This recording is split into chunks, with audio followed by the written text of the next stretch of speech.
Go Figure TV. Revolutionary salute. Revolutionary salute. Like, share, subscribe.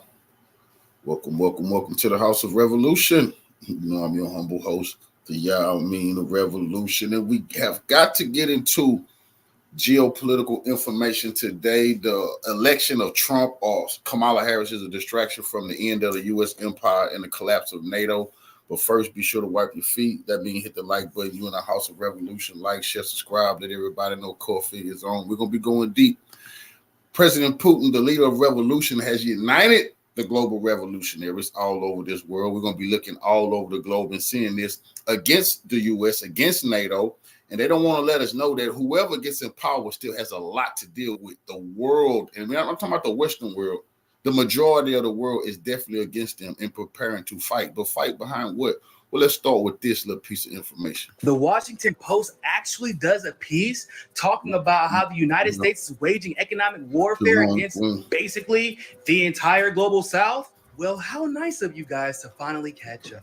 In this piece in the Washington Post, they talk about how the United States is targeting a third of all nations in perpetual economic warfare. They were even nice enough to provide us a list of nations that are included.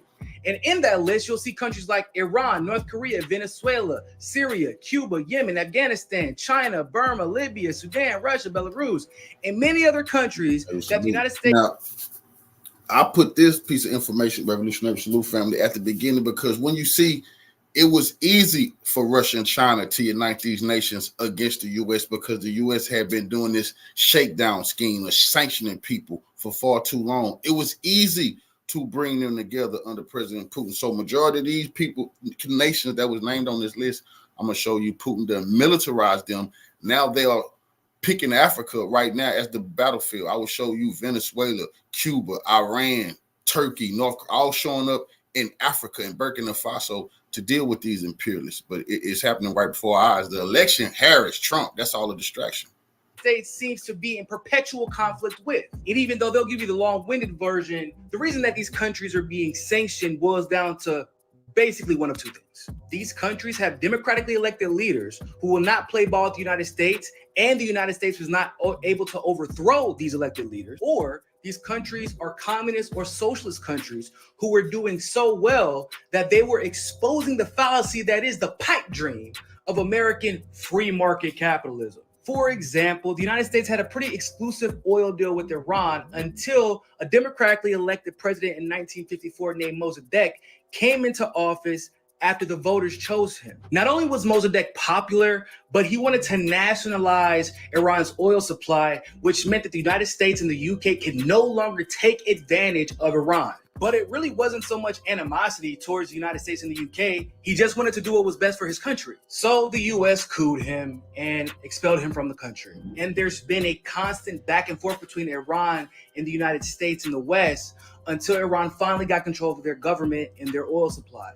And after that, they've had sanctions on them ever since. We can look at North Korea as another example, which had the fastest growing economy in the world after the Korean War. As you can see here, communist North Korea had a better economy than capitalist South Korea. And just coincidentally, at the same time, when you look at majority of the wars fought since World War II until what they call the end of the Cold War, which that supposed to end in 91 at the end of the Soviet, with the fall of the Soviet Union, allegedly. Okay, all those wars from the end of World War II, 45 or 46, something like that, 40, if I'm right, to 90, America started wars saying they had to stomp out communism. They couldn't, democracy had to prevail. They had to fight communism wherever it was at, because they didn't like our way of life. Now, this was a maniac way of trying to control the country. So when you think about all the murder and mayhem, Hitler had his reason for doing what he did. All the murder and mayhem they caused all over this world, killing over 100 million people because they want to assassinating so many African leaders if they decided to side with the Soviet Union, because they saying killing all of the Panther leaders was killed because they say they had communist ties. Salute. Targeting Dr. King, all this was true because they said these people could be tied to Communist Party, just whatever. It's always nonsense. But this is the thing. Today, China is a communist country. So if we talking about it, communism don't want, they never stumped out communism. They never want it. They just want to control things and assassinate people. You see, they haven't wanted to fight against communism. Forget picking on North Korea or Vietnam. China is alive and kicking. It has one of the biggest economies, probably the biggest economy now in the world. All that blood on America's hands, talking about they were fighting to stomp out communism. What the hell are they talking about? They just maniacs. But what they have did now is get everybody that they ever oppressed to side against them under the leadership of Putin right now. But I'm going down this list of sanctions. They sanction people so much that people had no choice but to rise up in the world. Entire Western world decided to sanction North Korea because it was trying to curb its nuclear weapons program. Now remember, almost every country in the Western world had nuclear weapons at this point. So this actually doesn't make any sense. But really the rhetoric was they had to stop communism at all costs, and they had to save people and prove that communism is horrible by putting sanctions on these countries, starving the people, and straining their economies, because apparently communism can't fail on its own. Come on, man. And of course, I didn't know that brother was going to say that, but I always thought about that. And that needs to be studied more. All of those wars, all those people died. They have killed so many people. They overthrew so many Latin American governments, so many African leaders fighting in Vietnam to end communism. What the hell is China? A communist country, a thriving one which they do business with. So that means they really lost. They lost that stomping out communism. They lose these wars. But what you understand is financially, they win. You see? Civilization loses, humans lose lives, countries are destroyed, but the bankers, which are the small hats, and then the flunkies that work for them, the boule and the sellout treasonous whites who work for them, they get rich. Now everybody is familiar with the Cuban. On revolutionary salute to our brother Samuel Booker for the $5 super sticker donation to the war chest. Revolutionary way of life. Absolutely appreciate the love, soldiers. Salute, family. Embargo. And of course, you all know that they blame Fidel Castro and the fact that he had communist government and that he was a quote unquote dictator as to why they implemented the embargo. But what they don't tell you is that it actually had nothing to do with communism, because their puppet, former President Batista, as you can see, is pictured here with Marlon Craig, an army chief. And he was doing whatever the United States wanted and allowed the United States to do whatever they wanted to Cuba's economy. It was effectively a territory of the U.S. That was until this man, Fidel Castro, came in, overthrew the United States puppet government. That's Putin OG right desegregated the country. Oh, and by Castro is Putin OG. All the revolutionaries of this planet, Castro is their OG. They go by his manifesto. They go by his book of revolution, because it was a successful one. He succeeded. Couldn't overthrow his nation. He died in power, tried to kill him over I think they said over 500 times, all failed. That was divine. And when you go back to the Cuban Missile Crisis, he had way more guts than the Soviet Union did. Khrushchev wasn't ready. They got the tapes. Castro said, nuke him, nuke him, nuke him. Khrushchev got cold feet, not Castro. And that's when the U.S. knew, whoa. We need to stop playing with that man. Yeah, you need to stop playing with him, because he'll blow this world up before he let y'all conquer his people. That's when they knew Castro was divinely a revolutionary. Then he sent the soldiers to Angola and then helped South Africa. That's when they knew Castro wasn't play revolutionary, man. That's why when Putin got in power, he flew out there to talk to Fidel and learn how to deal with these bastards.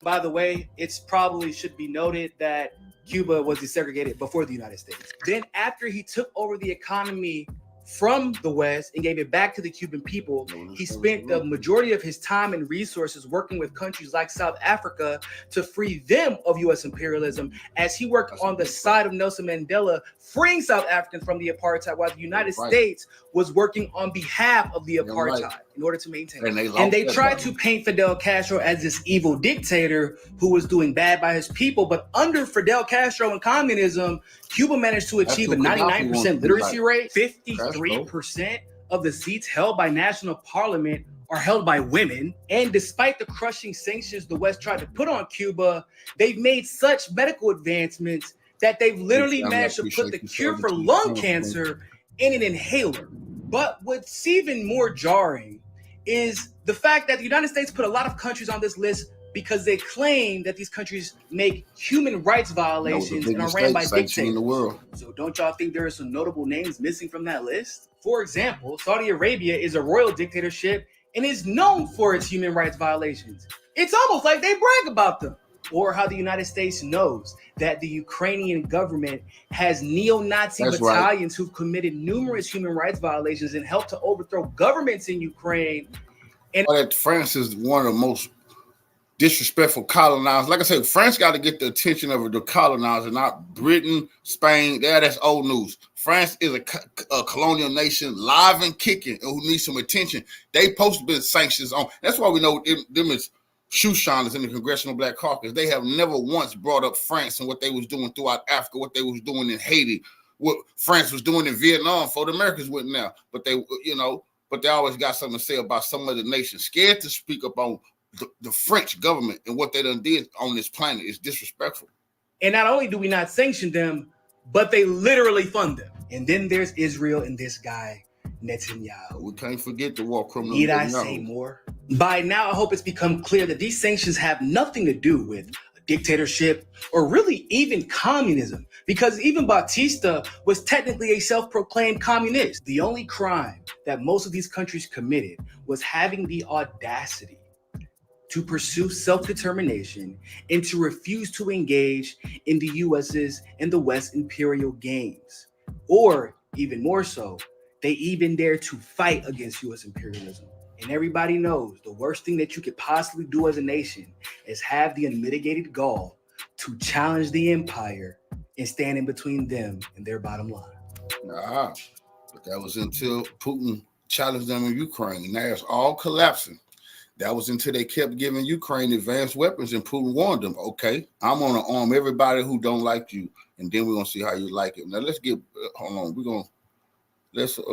Before we get into Putin and China arming these revolutionary nations, let's get more into Joe Biden telling a big, bold-faced lie in the White House. AI Joe Biden, we don't know if Joe Biden's still alive. Who knows what they did to him? But let's just hear this lie that he told. Joe Biden just said that America is currently fighting no wars. I'm the first president in this century to report to the American people that the United States is not at war anywhere in the world. Easily one of the most brazen and unhinged lies that a politician has told the American people in some time. You are funding, arming, and providing diplomatic immunity to a whole-ass genocide, sir. And in order to protect said genocide, Joe Biden is waging war and bombing Yemen, the only country that is taking seriously their obligation to resist that genocide as outlined by the Genocide Convention. We also have United States troops illegally occupying Syria and Iraq, which led to United States troops being attacked and some of them even being killed. What is the word you use to describe a conflict where there are soldiers engaging and losing their lives on both sides? How can you guys say that you're a country not at war when you're literally illegally occupying Syria? Imagine being so bold that you claim you're not at war after arming Nazis in Ukraine and rallying the entire NATO alliance into conflict with Russia. We really need to stop allowing the ruling class to define what a war is. Sanctions is an act of warfare.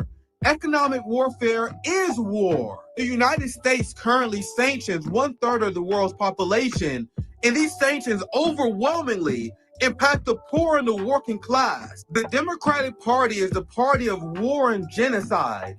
No one on the left, nobody who actually loves peace, should be supporting this criminal duopoly.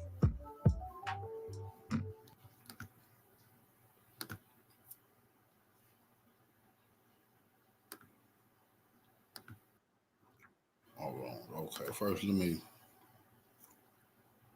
bring this up because salute, brother. Putin has now mixed his military in with the militaries of Africa. See, this is going to be, hold on, this revolutionary salute to our brother out of abundance for the $5 donation to the war chest. Revolution is a way of life. I absolutely appreciate the love, family, revolutionary salute. Now, I had seen this video earlier, and I'm going to bring a series of videos. The battleground, Africa, is one of the most important because that's where the imperialists fund their nations. You see, without that, they go back to the Stone Ages. They'll be back impoverished. They don't have the raw materials. They never had the materials that they needed. That's why they always left their lands. If you go back and study history, they told us in school these people would brave the seas to find spices. They didn't even have spices to cook with. That's a fucking truth. So they always had to leave to get things to just to survive. So Africa is the battleground, but now Putin is securing. Back in the day, you see these African leaders, once they start having great ideas about being sovereign and having their own resources, they will be assassinated. Well, that's over with. You're not going to be able to assassinate these leaders in Africa anymore.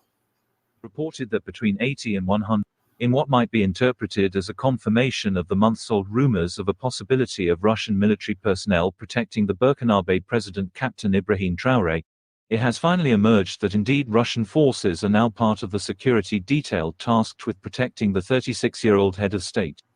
This became evident today on July 25, 2024, as Captain Traoré traveled to the Martyrs Monument in Ouagadougou to hand over the newly acquired crucial health equipment that will greatly improve his country's health sector. Upon his motorcade coming to a halt a few meters from the moment, several heavily armed soldiers with black semi-automatic rifles could be spotted having taken strategic... Now, I had seen this video and another video and never even spotted that was a Russian soldier standing there. He all wrapped up. You would think that's one of the African soldiers, but it's not.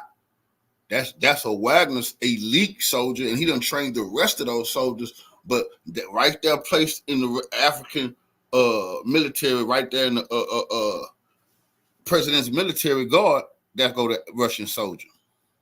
Positions to make sure that all is well and that no one disrupts the peace that was prevailing. And among those soldiers was this one whom we easily recognized to be a Russian soldier despite having covered his face, or rather himself, from head to toe and with gloves on his hand. So far, our guess is that you've probably also noted that he is a Russian military man, going by the Russian flag on the left shoulder of his camouflage uniform, and at the end of the day, we noted that he was not the only one at the ceremony, but rather there were several of his colleagues from Russia. He's not the only one. They strategically placed. Putin not playing. He done seen this before when he wasn't in power. When the Soviet Union was strengthening the African leaders, they would assassinate them. They would use their presidential guard. No more using the presidential guard when Russian elite soldiers inside the presidential guard to make sure the African leader survive to do exactly what he need to do for his people. This is a change. Providing their services to the Burkinabe leader. Anyway, it's to be noted that the presence of Russian forces in Ouagadougou is perhaps not a surprise to those who have been closely following political and military developments in the Alliance of Sahel States Confederation, and specifically Burkina Faso. From as early as November 2023, that is a month after President Captain Ibrahim Traoré meeting his Russian counterpart Vladimir Putin on the sidelines of the Russia-Africa Summit in St. Petersburg, there have been various reports of Russian troops flying to Burkina Faso mainly on confidential missions. The latest reports of such movements by the Russians being those that emerged in mid-June this year, where after a shooting incident at the country's national broadcaster RTB, it was reported that between 80 and 120 Malian soldiers and Russian mercenaries from the former Wagner Group, which have now been integrated into Russia's Africa Corps, had traveled to Burkina Faso on an unknown mission, with speculations that they had probably gone to provide Captain Ibrahim Traoré with protection and support in case of a coup d'état attempt. Back to the healthcare equipment deployment, it's worth highlighting that in today's ceremony, the materials and equipment that were handed over by the head of state were made up of... See that in another. I just want y'all to see that he had the Russian security forces inside his security, but that's not the only security forces does he have. He also had the Cuban and the Venezuelan elite military forces. They want to make sure he survived because this is the key to the African Revolution. I am moved and very happy to see you here in Burkina Faso. Since the SNC events, it is more than a pleasure that you chose to come here to Burkina. Que vous ayez choisi de venir ici au Burkina, on vous a sûrement dit que They surely told you that it is an unvisitable country, they told you that it's death here, it's war, there is only negative things, and Burkina is called black. That here, only blood and weapons flow, that's what is said elsewhere. Will African nations be left isolated if they sever ties with the West? While Western powers have often claimed that Burkina Faso would be helpless without their support, the reality is quite different. Countries like Venezuela and Cuba have shown solidarity with Burkina Faso. Following the lead of Iran and Russia, they believe that Burkina Faso's distancing from the West is advantageous. However, the West is not pleased with this development. Well, they're not pleased. They disapprove. Now, if you try to overthrow these countries, you got to fight everybody. No longer can you just assassinate the leader, put another puppet in power. Fuck, now how you gonna do that when the Russian military there, the Cuban elite forces is there, the Venezuelan elite is there, Iran got military weaponry they sending them, Turkey, I'm gonna show you that, China, it's over with. But Putin done set this up. This the global battlefield is being ready. The Boule, it's other African Boule members, but Putin is strengthening his forces to deal with those in Kenya who want to shoe shine. In Nigeria, anybody caught shoe shining, they're going to have to go against this. Approve of President Traoré, who is responsible for these decisive moves. Historically, we know how Western powers react to leaders who do not align with their interests. So the question remains, will history repeat itself? Let's find out.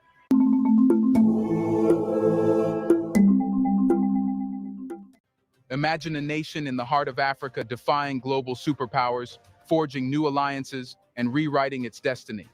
Burkina Faso, under the leadership of Ibrahim Traoré, is navigating an unprecedented geopolitical landscape by aligning with South American and Russian allies. But what has sparked the recent geopolitical shift in Burkina Faso? Burkina Faso, a landlocked nation in West Africa, has long been subject to the influences of former colonial powers. Under the leadership of President Ibrahim Traoré, the nation is now challenging these historical ties. Traoré, who rose to power in September 2022, made a decisive move on February 8, 2024, by expelling French troops from Burkina Faso. This bold action marked the beginning of a significant geopolitical shift. The expulsion was a clear statement against neocolonialism and a bid for greater autonomy. Traoré's decision set the stage for new alliances, particularly with countries in South America, such as Venezuela. The historical ties between Burkina Faso and France were rooted in colonialism, with France exerting significant influence over its former colony. However, Traoré's administration sought to break free from this legacy. The expulsion of French troops was not just a symbolic act, but also a strategic action to reclaim sovereignty and reduce external interference. This action resonated with many African nations that have experienced similar post-colonial dynamics, positioning Traoré as a figurehead in the fight for true independence. Burkina Faso has decided to end a military accord that allowed French troops to fight militants on its territory, the government said on Monday. The West African country is facing an insurgency by groups linked to Al-Qaeda and Islamic State. Large swathes of land have been taken over and millions displaced in the wider Sahel region.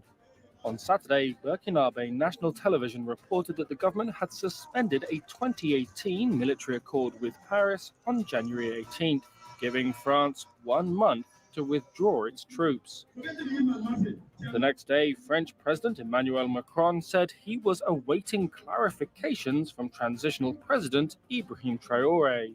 But on Monday, government spokesman Rimtalba Jean-Emmanuel Ouedraogo said, "We don't see how to be more clear than this." Burkina Faso's expulsion of French troops sent shockwaves through the international community. It signaled a broader movement towards decolonization and self-determination that is gaining momentum across the African continent. Traoré's actions were met with mixed reactions. Some praised his boldness, while others warned of the potential consequences. This pivotal moment laid the foundation for Burkina Faso's redefined foreign policy, focusing on establishing alliances with nations that support its vision of sovereignty and economic independence. In recent history, many African nations have faced the challenge of balancing relationships with former colonial powers while striving for genuine independence. Traoré's move to expel French troops is part of a larger trend where African leaders are increasingly rejecting neo-colonial influence in favor of more equitable partnerships. This shift is seen as a necessary step towards achieving long-term stability and prosperity. The implications of this shift are profound. By distancing itself from France, Burkina Faso is not only asserting its sovereignty, but also sending a message to other African nations that dependence on former colonial powers is not the only development path. Traoré's administration is actively seeking to build alliances based on mutual respect and shared interests, rather than historical ties rooted in exploitation.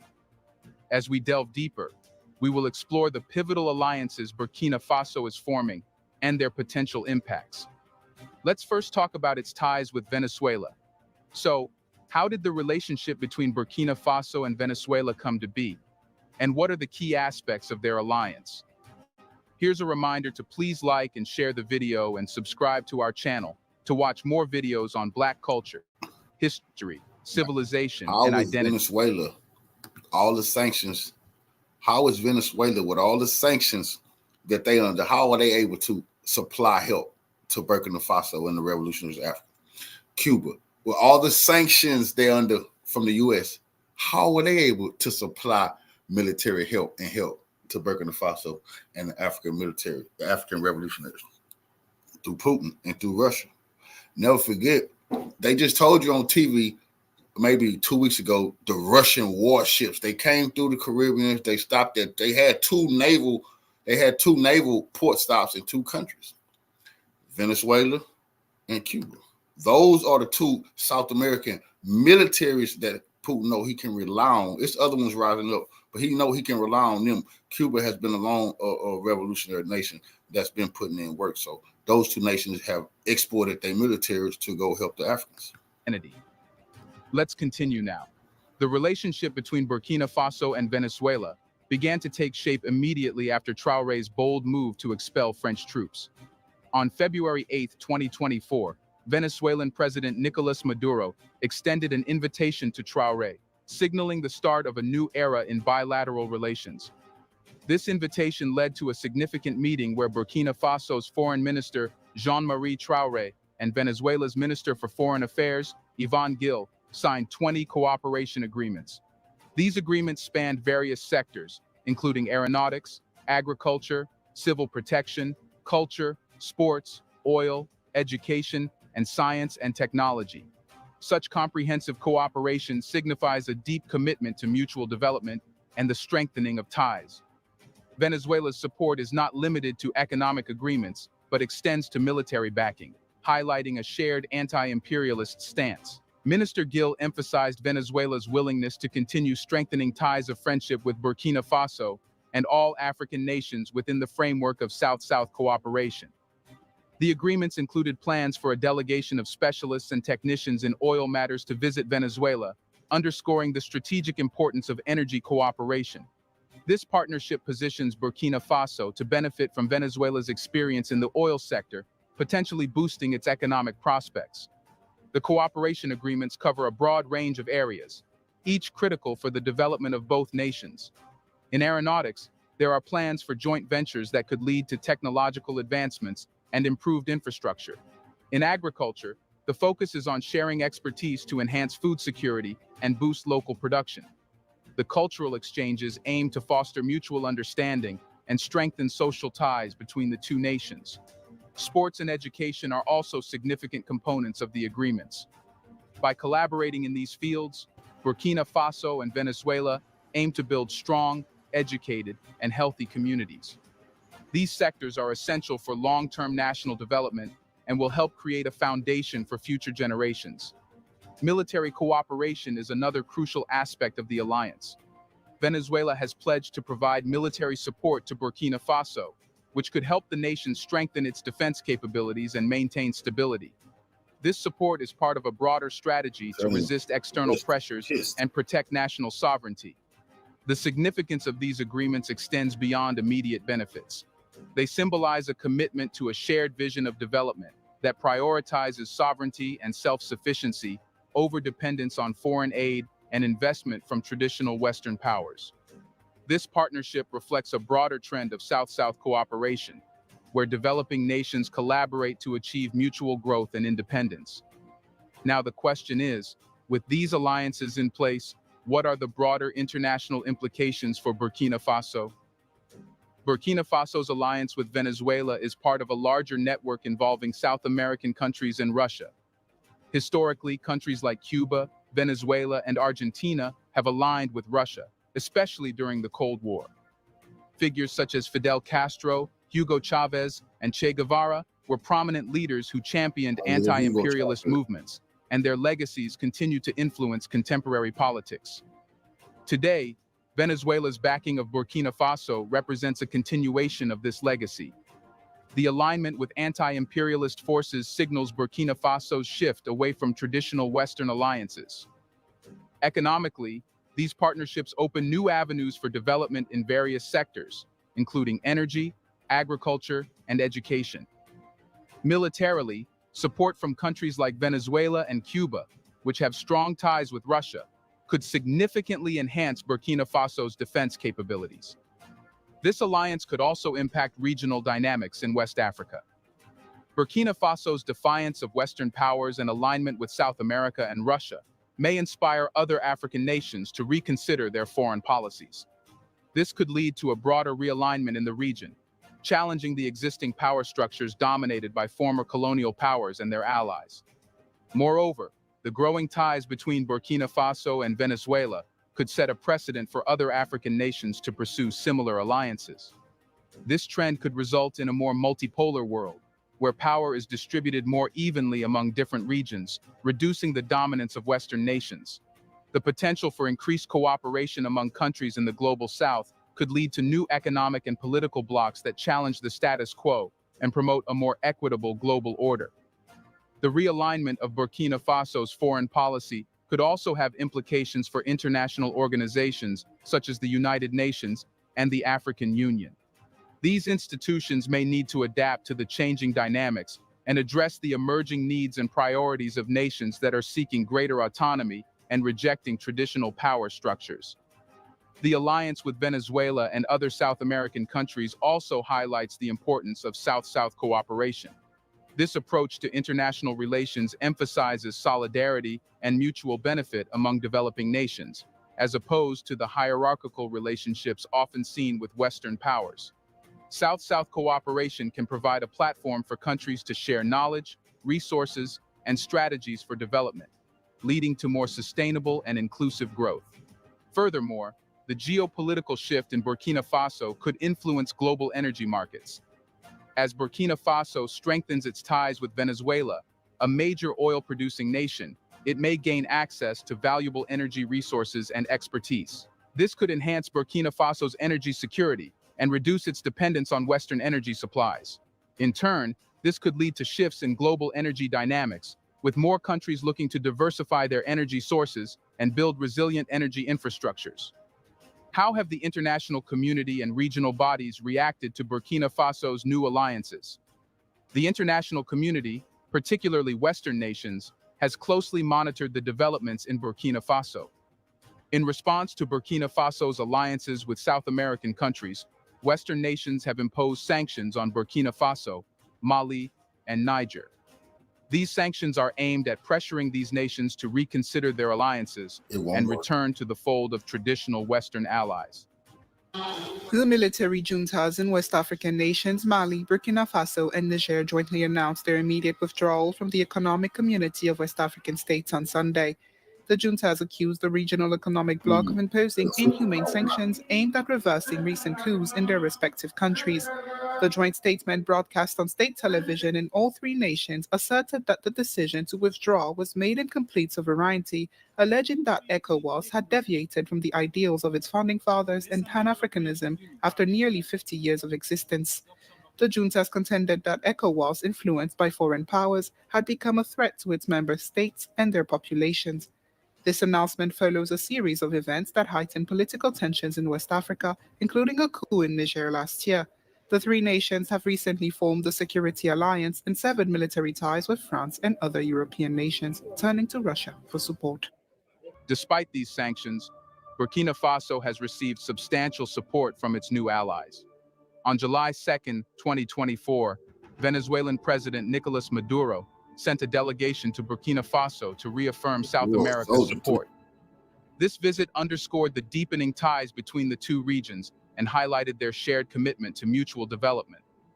The delegation met with Ibrahim Traoré, expressing military and economic support for Burkina Faso. These actions reflect a significant shift in Burkina Faso's foreign policy, moving away from dependence on Western nations and towards a more diversified and autonomous approach. This realignment has also sparked debates within Burkina Faso and among its allies about the best path forward. Some argue that aligning with anti-imperialist forces is the right strategy, while others believe that maintaining ties with Western nations is crucial for economic stability. The sanctions imposed by Western nations have not deterred Burkina Faso from pursuing its new alliances. Instead, they have strengthened the resolve of Traoré's administration to seek alternative sources of support and cooperation. The support from Venezuela and other South American countries has provided Burkina Faso with the resources and confidence to stand firm against Western pressure. Regional bodies like the ECOWAS Economic Community of West African States have also reacted to Burkina Faso's new alliances. ECOWAS, which has traditionally aligned more closely with Western nations, has expressed concerns about Burkina Faso's shift in alliances. The organization has called for dialogue and reconciliation, emphasizing the importance of regional unity and cooperation. The reaction from ECOWAS highlights the tension between maintaining regional stability and respecting the sovereignty of individual member states.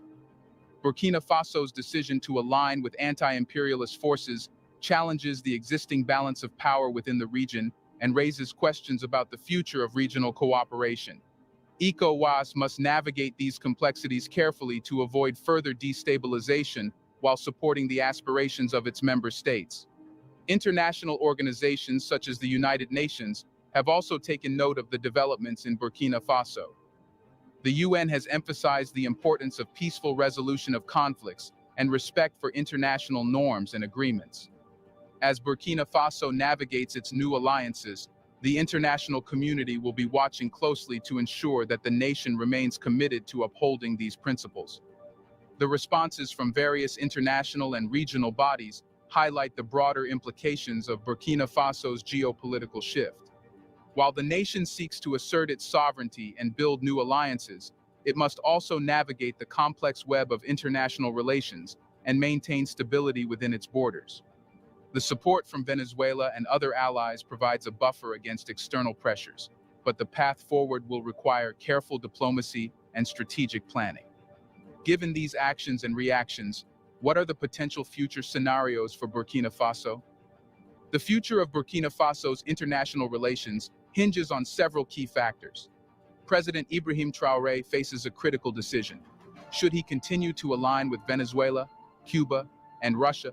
Or should he reconsider his stance and return to the fold of ECOWAS, which aligns more closely with America and France? The support from Venezuela and other South American countries positions Burkina Faso to benefit from new economic and military partnerships. These alliances could lead to increased investment in critical sectors, bolstering the nation's development prospects. However, aligning with anti-imperialist forces also comes with risks, particularly in terms of potential economic sanctions and diplomatic isolation from Western nations. Alternatively, returning to ECOWAS and maintaining ties with Western nations could provide Burkina Faso with more immediate economic stability and access to international aid. However, this path may compromise the nation's desire for greater autonomy and resistance to neo-colonial influences. Ultimately, the decision will depend on a careful assessment of the benefits and risks associated with each path. President Traoré must weigh the long-term strategic interests of Burkina Faso against the immediate economic and political pressures. The outcome of this decision will shape the nation's future and its place in the global arena. The strategic choices made by Burkina Faso will also have implications for other African nations. If Traoré's approach proves successful, it could inspire other countries to pursue similar alliances and adopt more independent foreign policies. This could lead to a broader movement towards decolonization and self-determination across the continent. Additionally, the alliances with Venezuela and other South American countries could pave the way for new economic opportunities. Joint ventures in sectors such as energy, agriculture, and technology could stimulate growth and create jobs, contributing to Burkina Faso's overall development. The exchange of knowledge and expertise will also be crucial in building a resilient and self-sufficient economy. On the other hand, the risks associated with these alliances should not be underestimated. Economic sanctions from Western nations could impact trade, investment, and access to international markets. Diplomatic isolation could also affect Burkina Faso's ability to participate in global forums and influence international policies. These challenges will require strategic planning and effective diplomacy to navigate successfully. As Burkina Faso charts its course forward, it must also consider the domestic implications of its foreign policy decisions. Public opinion and support will be critical in ensuring the success of any chosen path. Engaging with civil society, building consensus, and maintaining transparency will be essential in fostering national unity and resilience. So, Burkina Faso stands at a crossroads, with its future direction hanging in the balance. Under the leadership of Ibrahim Traoré, the nation has embarked on a bold journey to reclaim its sovereignty and forge new alliances. The expulsion of French troops and the subsequent partnerships with Venezuela and other South American countries marks a significant shift in Burkina Faso's geopolitical strategy. These alliances offer new opportunities for economic and military cooperation, but also come with potential risks and challenges. The international community's reactions, including sanctions from Western nations, underscore the high stakes involved in this strategic realignment. As Burkina Faso navigates this complex landscape, the decisions made by President Traoré and his government will determine the nation's path forward. Whether Burkina Faso continues to strengthen its ties with anti-imperialist forces or opts to realign with traditional Western allies, one thing is clear: the nation is on the brink of a transformative journey. The future of Burkina Faso will be shaped by its ability to balance autonomy, development, and international relations in a rapidly changing world. Do you think Burkina Faso or any African nation needs West? Do they need an exploiter dressed as a friend? What would happen without these Western nations? Let us know in the comments section. What do you prefer Burkina Faso must do? Do you want to watch more videos like this one? If so,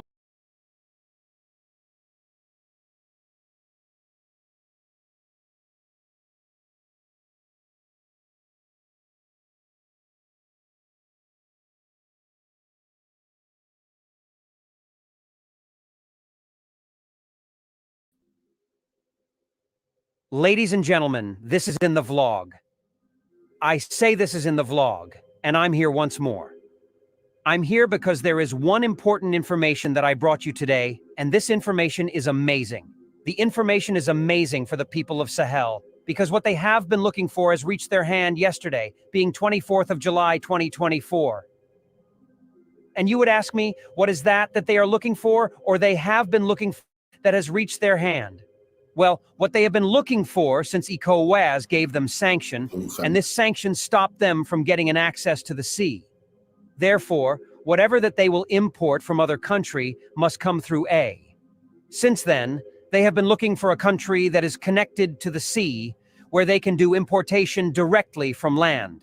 And all of a sudden, boom. Yesterday, Egypt endorsed Sahel Alliance.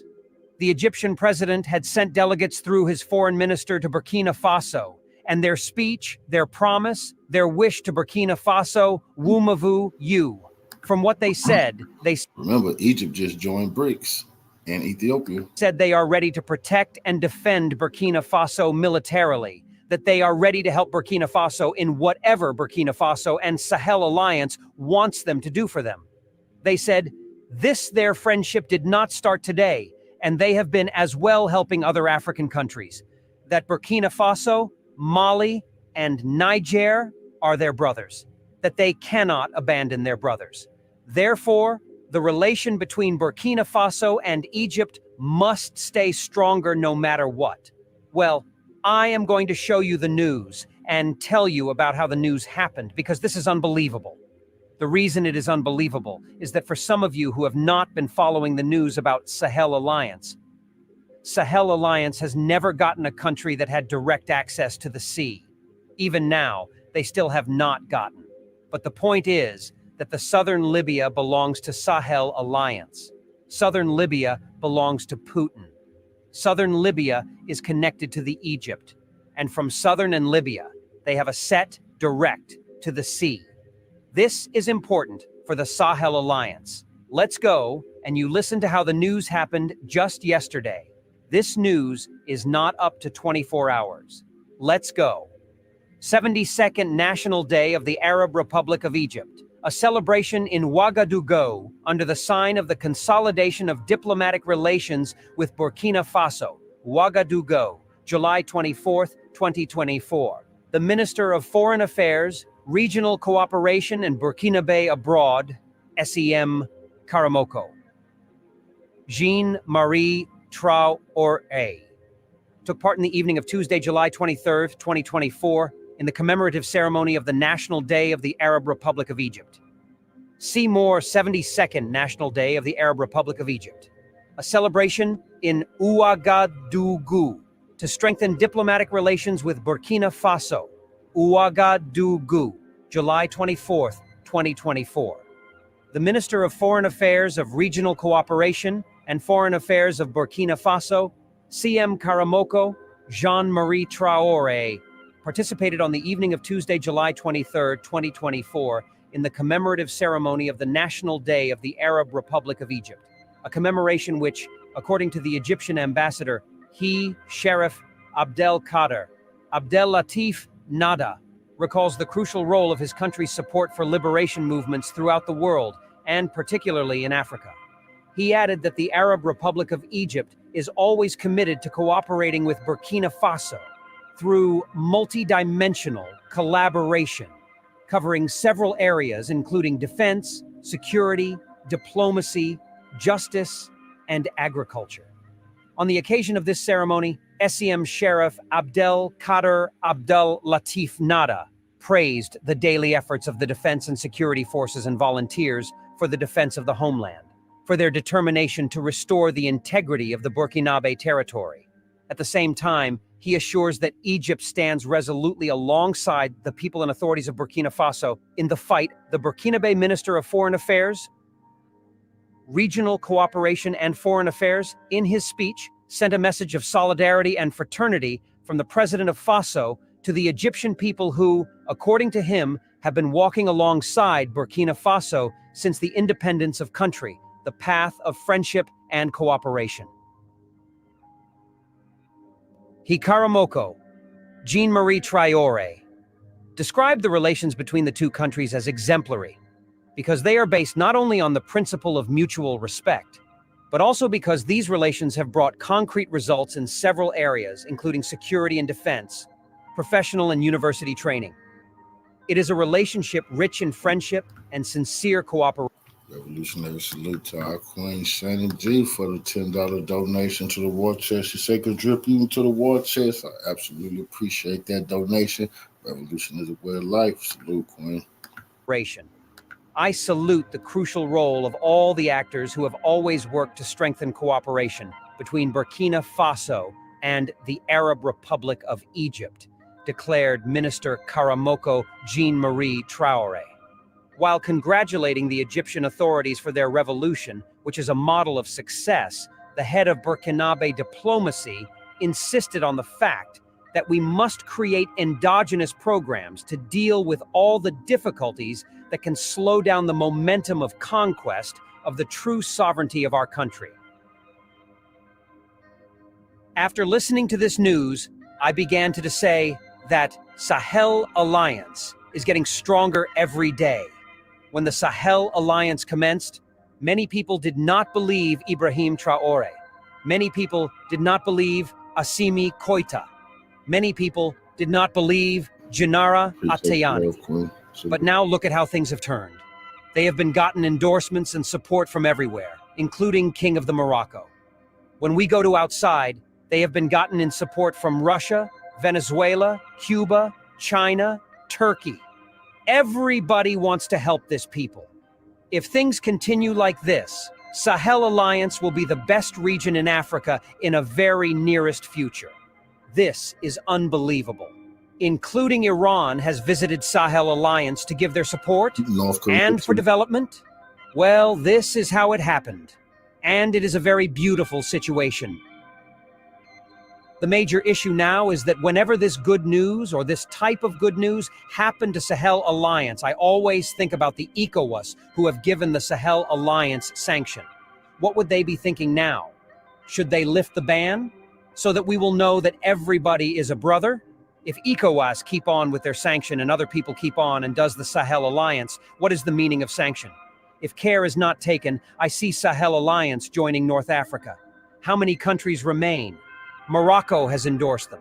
Egypt has endorsed them, including Chad, who is a member of ECOWAS, has endorsed them. And from what I'm hearing is that Tunisia has also endorsed them.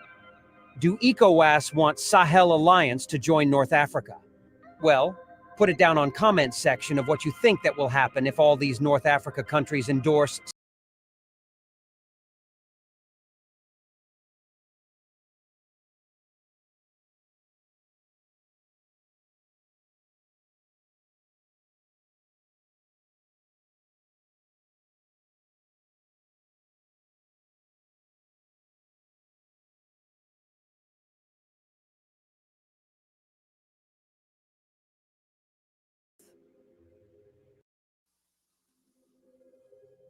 Ladies and gentlemen, this is Inner Vlog.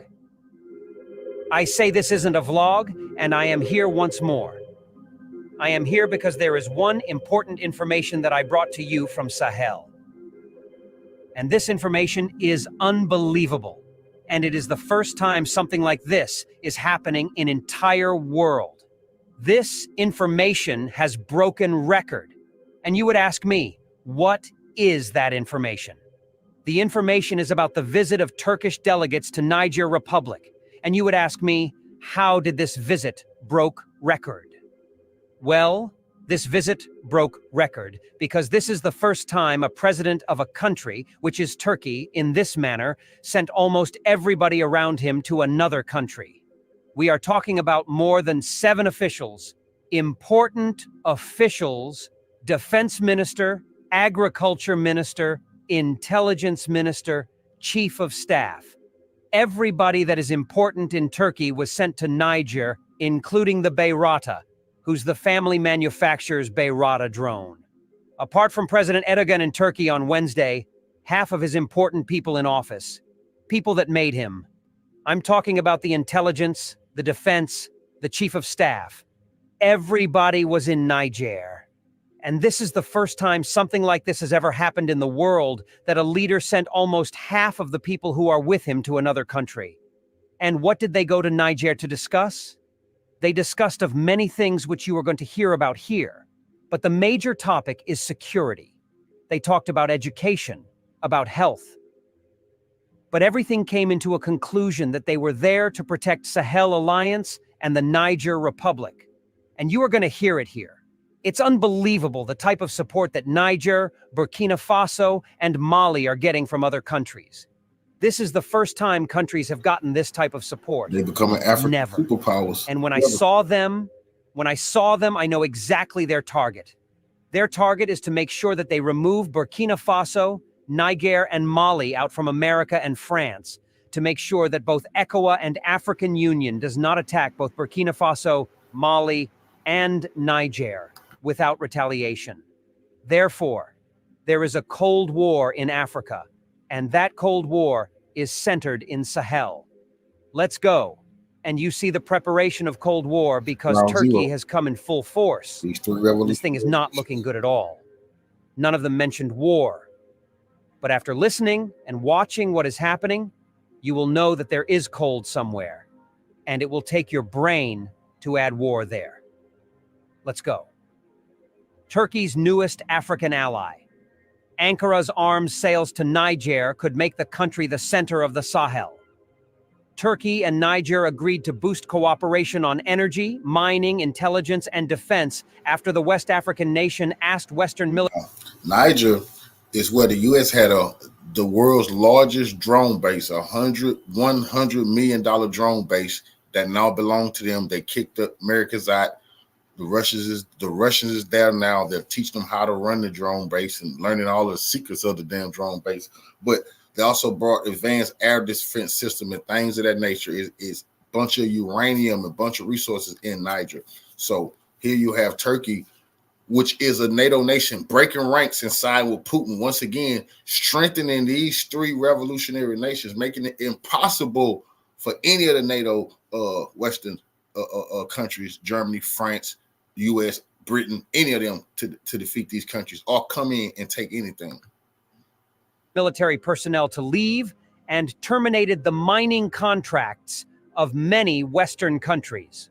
Turkey's Foreign Minister Hakan Fidan, along with Defense Minister Yasar Guler, Energy Minister Alparslan Bayraktar, and head of the MIT intelligence agency, Ibrahim Kalin, visited Niger's capital Niamey on Wednesday. As well as their ministerial counterparts, the Turkish delegation met with Niger's leader, General Abdurrahmane Tiani, who took power in July last year after the military council he led ousted President Mohamed Bazoum and shifted the country's allegiances, kicked out French troops and ordered the U.S. to withdraw its military personnel from the country. It also severed security pacts with the EU. The Turkish minister's visit to Niamey comes 2 months after Niger's Prime Minister Ali Mohamed Lamine Zaine met with Turkish President Recep Tayyip Erdogan in Ankara. On Wednesday, Turkish and Niger officials discussed improving cooperation in defense intelligence, Fidan told reporters after their talks. A Turkish Defense Ministry official said on Thursday that Guler discussed ways to enhance cooperation between Turkey and Niger in defense and military training. The two countries signed a declaration of will to support and encourage Turkish companies to improve oil and natural gas fields in Niger, Turkey's energy ministry said on Wednesday. Niger has Africa's highest grade uranium ores, and it is also the world's 7th biggest producer of uranium. But Ankara is not seeking to buy uranium from Niger for its first nuclear power plant being built by Russia's Rosatom at Akuyu in Turkey's Mediterranean region, a Turkish diplomatic source said. The discussions focused on collaborative steps to enhance security and defense capabilities against the persistent threat. Historic ties and partnership policies, Fidan highlighted Turkey's long-standing historical ties with Niger, dating back to the Ottoman Empire. He noted that Turkey's partnership policy with Africa is becoming more institutionalized, with embassies in 44 out of 54 African countries. Our partnership policy with Africa is progressing and becoming more institutionalized every day. Our joint effort... See, Putin, though, he got to keep his eye on the Turks because the Ottoman Empire was some of the biggest slave catchers and slave traders and deceivers in the business. So, he got to watch this dude. The dude, Erdogan, just tried to double cross him in Syria, but it's business right now. He wants him to bring the weapons to the African nations, and Putin has promised to help him build a nuclear power plant, but the nuclear energy can come from Niger, but it's all business. Efforts with African countries in areas such as diplomacy, economy, finance, security, defense, education, and health are intensifying. Energy and natural resources agreements. Energy cooperation was a significant focus of the visit. Energy Minister Alparslan Bayraktar signed the Petroleum and Natural Gas Cooperation Agreement with Niger's officials. This agreement aims to enhance dialogue between the two countries' relevant institutions and support Turkish companies in developing Niger's oil and gas fields, high-level meetings, and future cooperation. The Turkish delegation met with Nigerian Prime Minister Ali Mohamed Lamine Zaine and other top officials, including President Abdurrahmane Tiani. They held detailed discussions in 3 working groups, covering foreign policy, security, defense, energy, mining, economy, and trade. After listening to this news, I became surprised about the way countries like Russia, Turkey, Iran, Venezuela, Cuba, and China are backing the Sahel alliance. And they are not backing them by their vote. they are backing with actions. And the result of this thing is that Sahel Alliance may never go back to ECOWAS anymore, because the support they needed from either ECOWAS or African Union is already there.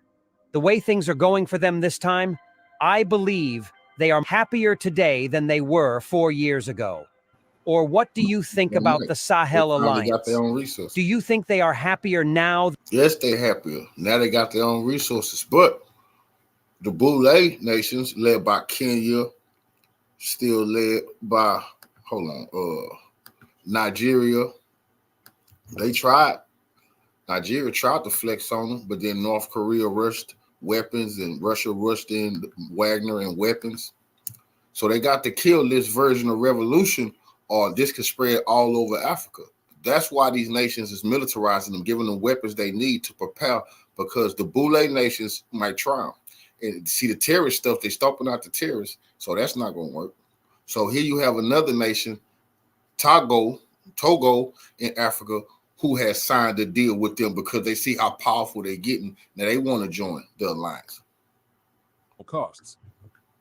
In a pivotal move towards regional security and economic stability, Togo has signed an agreement with the Sahel Alliance, AES, following This could be a domino effect. The West got to put up or shut up. If they don't stop this, more nations going to join.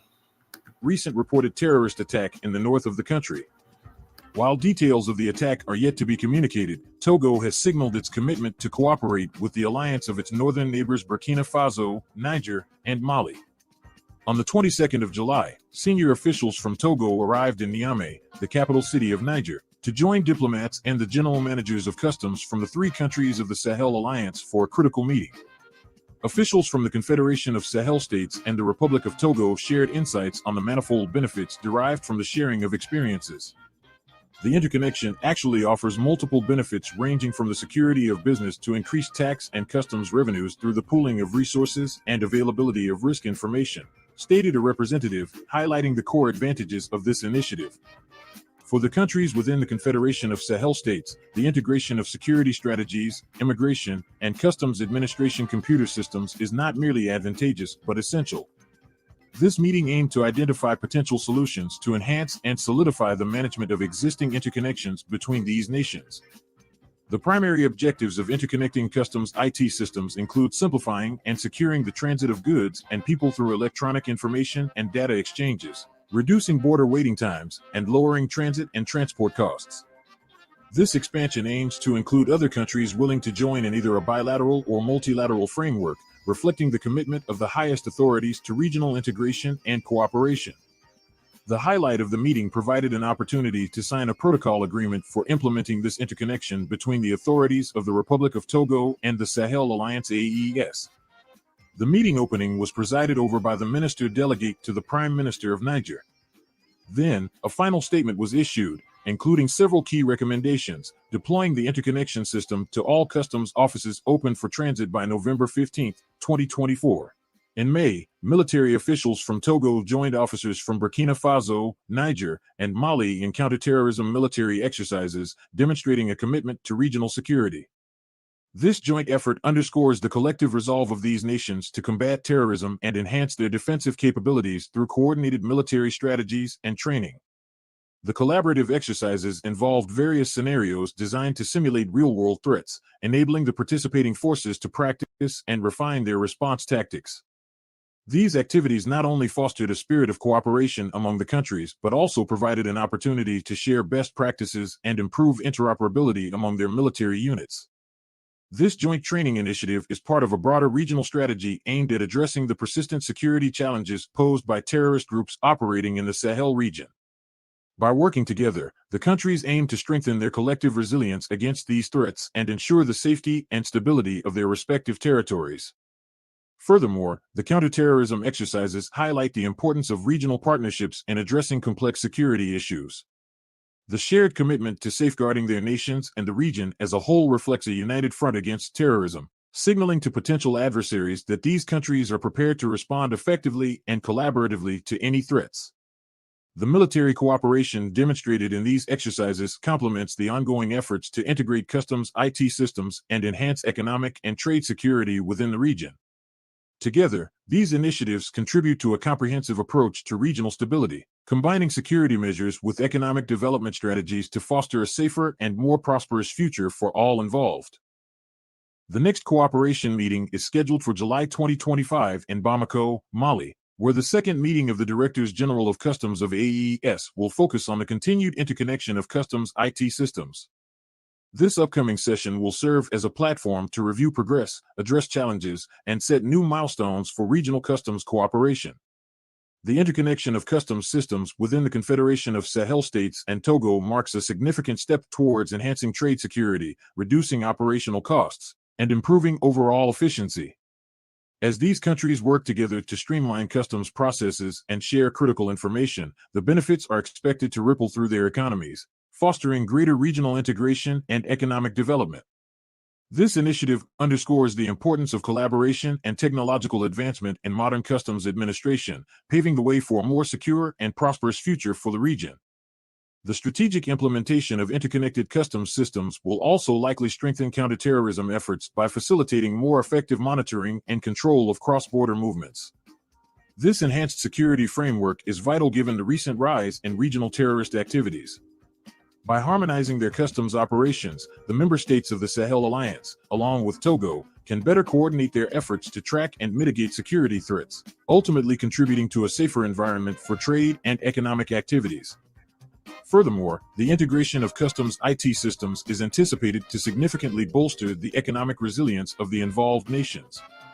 By reducing the time and cost associated with border crossings, businesses can operate more efficiently, leading to increased trade volumes and economic growth. This streamlined process is particularly beneficial for landlocked countries within the Sahel, which rely heavily on the efficient transit of goods through neighboring nations to access global markets. The commitment demonstrated by the Sahel Alliance and Togo reflects a broader trend towards regional cooperation and integration in West Africa. This initiative not only enhances customs and security operations, but also lays the groundwork for future collaborative projects in other areas such as infrastructure development, public health, and education. As these countries continue to work together, the cumulative benefits of their cooperation will likely extend beyond their borders, contributing to greater stability and prosperity throughout the region. The signing of the agreement between Togo and the Sahel Alliance marks a significant milestone in the quest for enhanced regional security, economic stability, and integration. Through the continued collaboration and implementation of interconnected customs systems, the involved nations are setting a precedent for effective and sustainable regional development. This initiative, driven by the shared goal of a secure and prosperous future, exemplifies the power of unity and technological advancement in addressing modern challenges.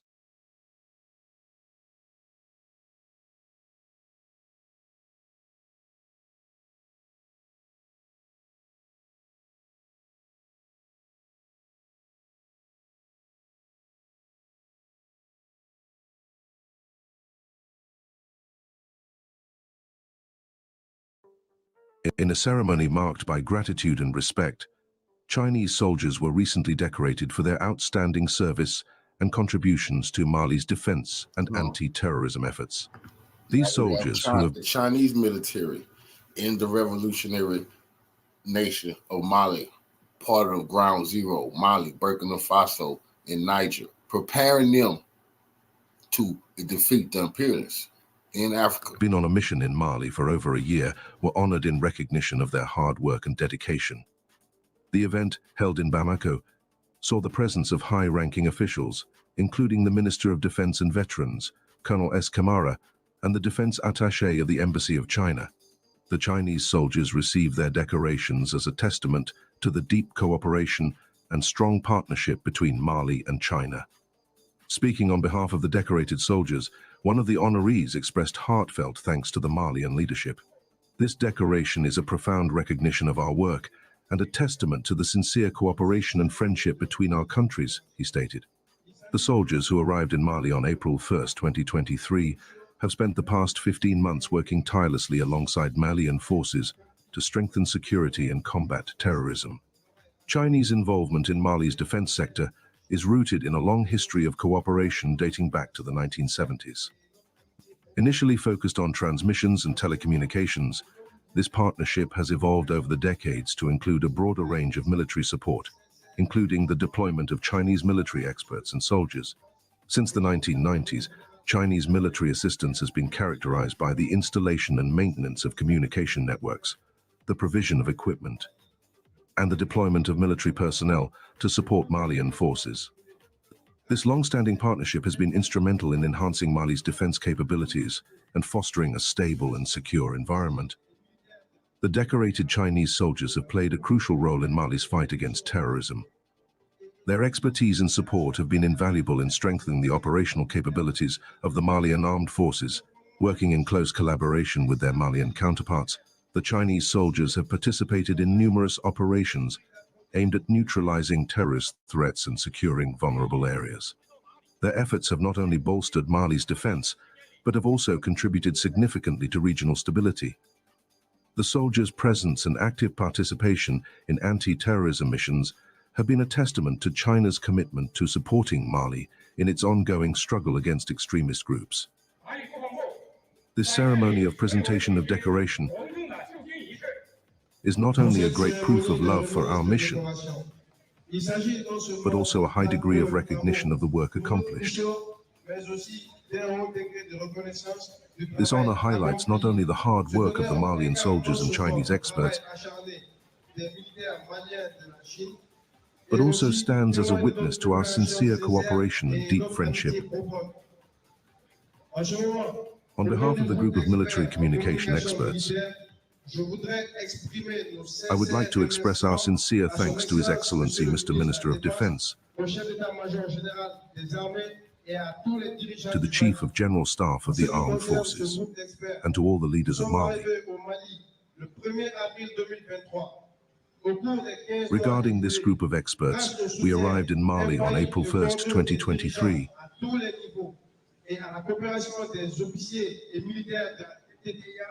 During the past 15 months,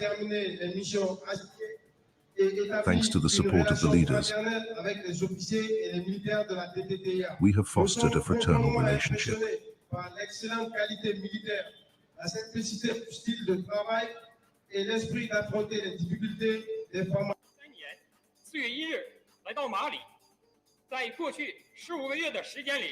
Colonel S. Kamara, the Minister of Defense and Veterans, expressed profound gratitude to the Chinese soldiers for their exceptional service. Your dedication and hard work have significantly strengthened our defense capabilities and contributed to our fight against terrorism. We are deeply grateful for your commitment to our country, Kamara remarked. The defense attaché of the Embassy of China also highlighted the importance of the partnership between the two nations. The collaboration between our military forces is a shining example of international cooperation. We are proud of the achievements of our soldiers and their contributions to Mali's security and stability, he said. The decoration ceremony underscores the importance of international cooperation in addressing global security challenges. The recognition of the Chinese soldiers is not only a testament to their individual contributions, but also a celebration of the enduring partnership between Mali and China. This collaboration has been pivotal in enhancing Mali's defense infrastructure and operational capabilities. Looking ahead, both Mali and China are committed to continuing their cooperation in the defense sector. The success of the mission undertaken by the Chinese soldiers serves as a foundation for future collaborative efforts aimed at further strengthening security and stability in Mali and the broader Sahel region. The decoration of Chinese soldiers for their service in Mali is a significant milestone in the ongoing partnership between the two countries. Their contributions to Mali's defense and anti-terrorism efforts have been invaluable, exemplifying the positive impact of international cooperation. As Mali continues to navigate its security challenges, the support of partners like China will remain crucial in ensuring peace and stability in the region. If you like the videos that I produce on this channel, take a little time to like this video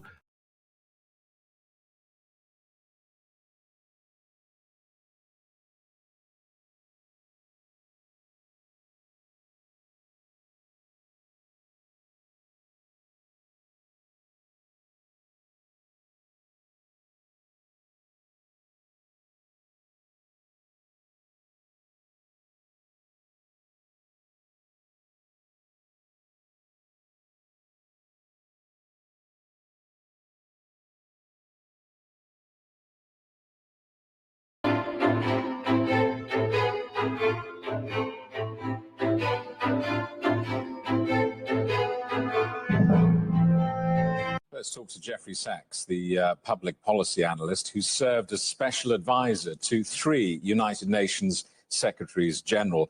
Jeffrey Sachs, welcome back. Good to see you. First of all, your reaction to the signing of this agreement.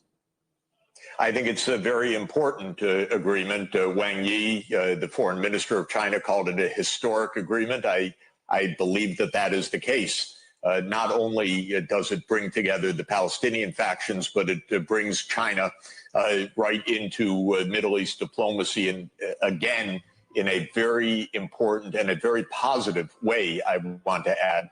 China has pulled 2 rabbits out of the hat in the Middle East. One was the reconciliation of Saudi Arabia and Iran, something the United States could never have imagined or done. And now the reconciliation of Fatah and Hamas in forming a unity front. And this also, I think, is extremely positive and important. 14 Palestinian factions, including Hamas, which of course leads the armed resistance, and Fatah, which runs the Palestinian Authority in the West Bank under Mahmoud Abbas, signed the Beijing Declaration on Palestinian Unity following talks hosted by China. The role of China is significant because it shows Beijing once again directly challenging the monopoly long claimed by the United States on any diplomacy in the region. China, as rising world power, is also sending an important signal by treating Hamas as a full and legitimate part of the Palestinian political scene and not demonizing it and sidelining it as a so-called terrorist organization, Israel, United States, and the European countries. And the deal has an important declaratory effect of robbing any legitimacy from the American-led planning for a so-called day after in Gaza, where under Washington's fantasies, Gaza would be run by Israel and the United States through Arab collaborator proxies disguised as a so-called peacekeeping or international force. So the main message of the Beijing Declaration is that Palestinians and Palestinians alone have the right to decide their future on their land. China, once again, proving that they are a positive force for peace on the world stage.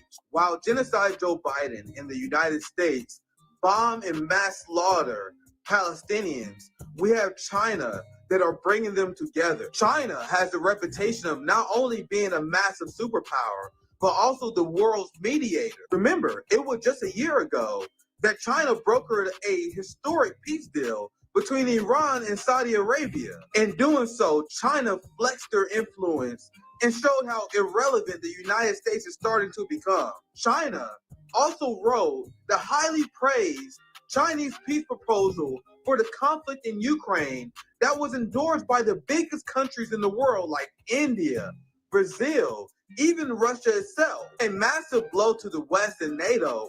You even had the Ukrainian Foreign Ministry that praised China for their active role in bringing peace to Ukraine. Just exposed the desperation from NATO, who tried to smear China as being the main driver of conflict in Europe. China is the world's mediator, while the United States is the world's police.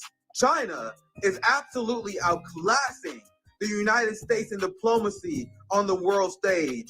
And that's exactly why United States politicians want you to hate them. They for 299 Artie, Biden Pipestein. That's funny as hell, brother. That's funny as hell. Thank you for the super chat. That's the Democrat Party in a nutshell. Carl, we had Lee G. Jang on last week. It was great to talk to her. I'll try to talk to many people from China. I had great relationships with the educator from Bedbeat Media who live in Hong Kong. And as American, I only can talk to people who've been there, who traveled there. But from my interpretation, I am greatly impressed from what I've seen because of their central planning model, the way they hold billionaires accountable, the amount of people they lift out of poverty, the life expectancy rate skyrocketed. But on the geopolitical world stage, not only do you have the development of BRICS, you have China that broken peace deals with Iran, Saudi Arabia. They had the Ukrainian peace proposal. Now you have this, where China is brokering Palestinian unity deals between Hamas and Fatah. Hopefully I'm pronouncing that correctly. But this is just another example of China and how they operate. And look at the seeding. Like I see so many of these COPE headlines. Like China brokers Palestinian unity declaration in bid to be global mediator. Well, China is the global mediator, and the United States is the world police. Which one is better? But that's my only thing I'm gonna say on this story. I'll pass to you. I would love to hear your overall thoughts. Okay, so there's actually a China angle in the U.S. grand strategy for Middle East. This is something that many people overlook. When Alan Greenspan published his memoir on Iraq War, he pointed out, he said, U.S. didn't go to Iraq to grab the oil. U.S. went to Iraq to dictate the flow of the oil, because starting from 2000, United States was becoming more self-sufficient in oil and gas because the drilling for shale gas in United States and shale oil, and whereas China was getting more dependent on oil export from the Middle East. So according to Alan Greenspan, I'm quoting his memoir, what United States wanted to do is they wanted to have the final say in the to dictate the flow of oil from Middle East, so allow them to gain a chokehold on newly emerging China. This was pretty early, 2003. They already have this grand strategy to contain the rise of China. Of course, despite they're playing with risk board, their implementation, as we know, is disastrous. And then there's the Abraham Accord that was done by Jared Kushner, Trump's son-in-law under the Trump administration, because the whole U.S. grand strategy in Middle East is to wedge the Sunni Arab world, headed by Saudi Arabia, from Iran, and then they're trying to reconcile the Sunni Arab world with Israel. So that's what Abraham Accords was about. It was about to get UAE to formalize ties with Israel. And then under Biden administration, when they saw China broker the peace deal between Saudi and Iran, and they thought, okay, we got to scramble. We got to scramble to counter China. We can't have China get that win. So what they try to do is they try to do an expansion of Abraham Accords to get Saudi Arabia to recognize Israel. And they were already on track. A lot of the diplomatic groundwork has been laid out. They're also trying to get Indonesia to recognize Israel. And so once this is all done, this is going to be the utter total marginalization of Palestine, or Palestinian issue, because if all these Arab countries and Muslim majority countries went ahead and recognized Israel, the Palestinian issue will become a back burner. And then October 7th happened. When Hamas launched October 7th, that kind of throw all the U.S. plans in Middle East into the trash bin. There's no way at this current juncture any Arab countries or any Muslim majority country will go against the grain, will go against their public opinion to recognize Israel now. So Jake Sullivan, the national security advisor of Biden, is still trying. They're still trying, but the way is why they want to do this is because they saw that countries in the region, Iran, Saudi Arabia, everyone, they're getting closer and closer to China, and that threatens the petrodollar, which is one of the major pillars of American empire. The U.S. Control of the world finance. That's one of the, I say there's three pillars of American empire: technology, military, and finance. And the other two are very wobbly right now. And the finance is one of the last big remaining standing legs of U.S. empire. And that's how they still are throwing sanctions around like crazy now. A sanction against Russia. They're now talking about sanctioning against China. So what they're preventing is they're preventing petrodollar from becoming petro yuan, because Saudi Arabia already making a lot of noise about trading the oil in yuan. That will cause a tectonic shift in the world geopolitics, because back in the 70s, Kissinger went to Saudi Arabia, work out the petrodollar deal where Saudi Arabia will price the crude oil in dollars. So anyone who needs oil, they need US dollars. And they need to use the US dollar to purchase oil. So that gave value to the US dollar, because after Nixon took US dollar off they first get rid of the gold standard, then they get rid of the Bretton Woods system. And now the value of US dollar is based purely on the trust on the US government, right? And they know, okay, that might not be enough. So they tie it with the dollar. In order to buy oil, you need US dollars. Now, if the petrodollar goes, that goes to US financial hegemony around the world. They cannot have that. So they're doing their best they can to wedge Saudi Arabia from China, to wedge Saudi Arabia from Iran, and they want to sabotage the Saudi-Iran deal by getting Saudi Arabia and Israel together, and try to heighten the tension between the Sunni Arab world and Iran. That was their goal. Now October 7th completely changed that landscape. And China has always supported the Palestinian issue back from the founding of the PRC. Yasser Arafat makes regular trip to China. In fact, when I think it was 1963, in the 1960s, when Mao received a Palestinian delegation, he said, "We, Palestine and China, we sat on the opposite end of Eurasia, and you guys are the front door, we're the back door, and right now Israel is their bridgehead." The bridgehead of Western imperialism in the Arab world, and they're trying to do the same thing to us using Taiwan. So we are fighting the same fight. And Mao has always supported the Palestinian resistance with weapons, with trainings. After Mao died,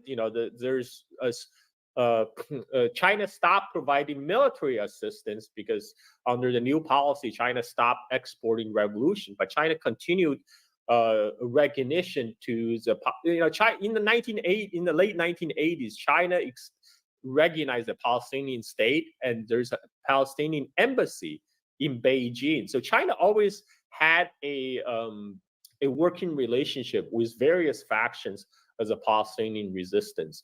And now at this particular juncture, this is pretty huge. They're brokering a unity, a commitment to a Palestinian unity government between Hamas, Fatah, and the 14 other Palestinian faction in Beijing. Now, granted, this is some people are expressing skepticism about whether this government will hold, whether it's going to break down later. Granted, there have been many other past attempts to form a unity government in Palestine, but I think the one big difference in significance is that this time it took place in Beijing, and China is showing its full support behind the project of independent Palestinian state. And the one of the Beijing Declaration is their commitment to have a unified Palestine with its capital in Jerusalem.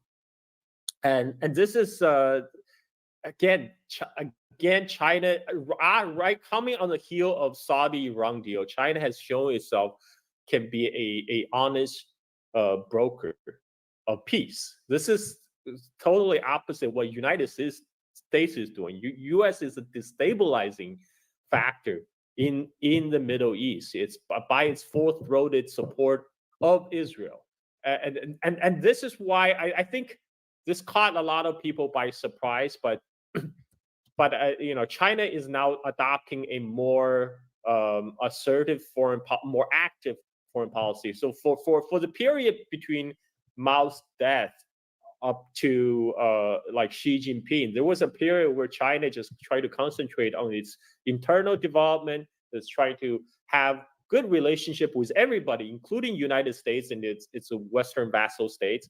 But now, given the current political environment, when U.S. is actively waging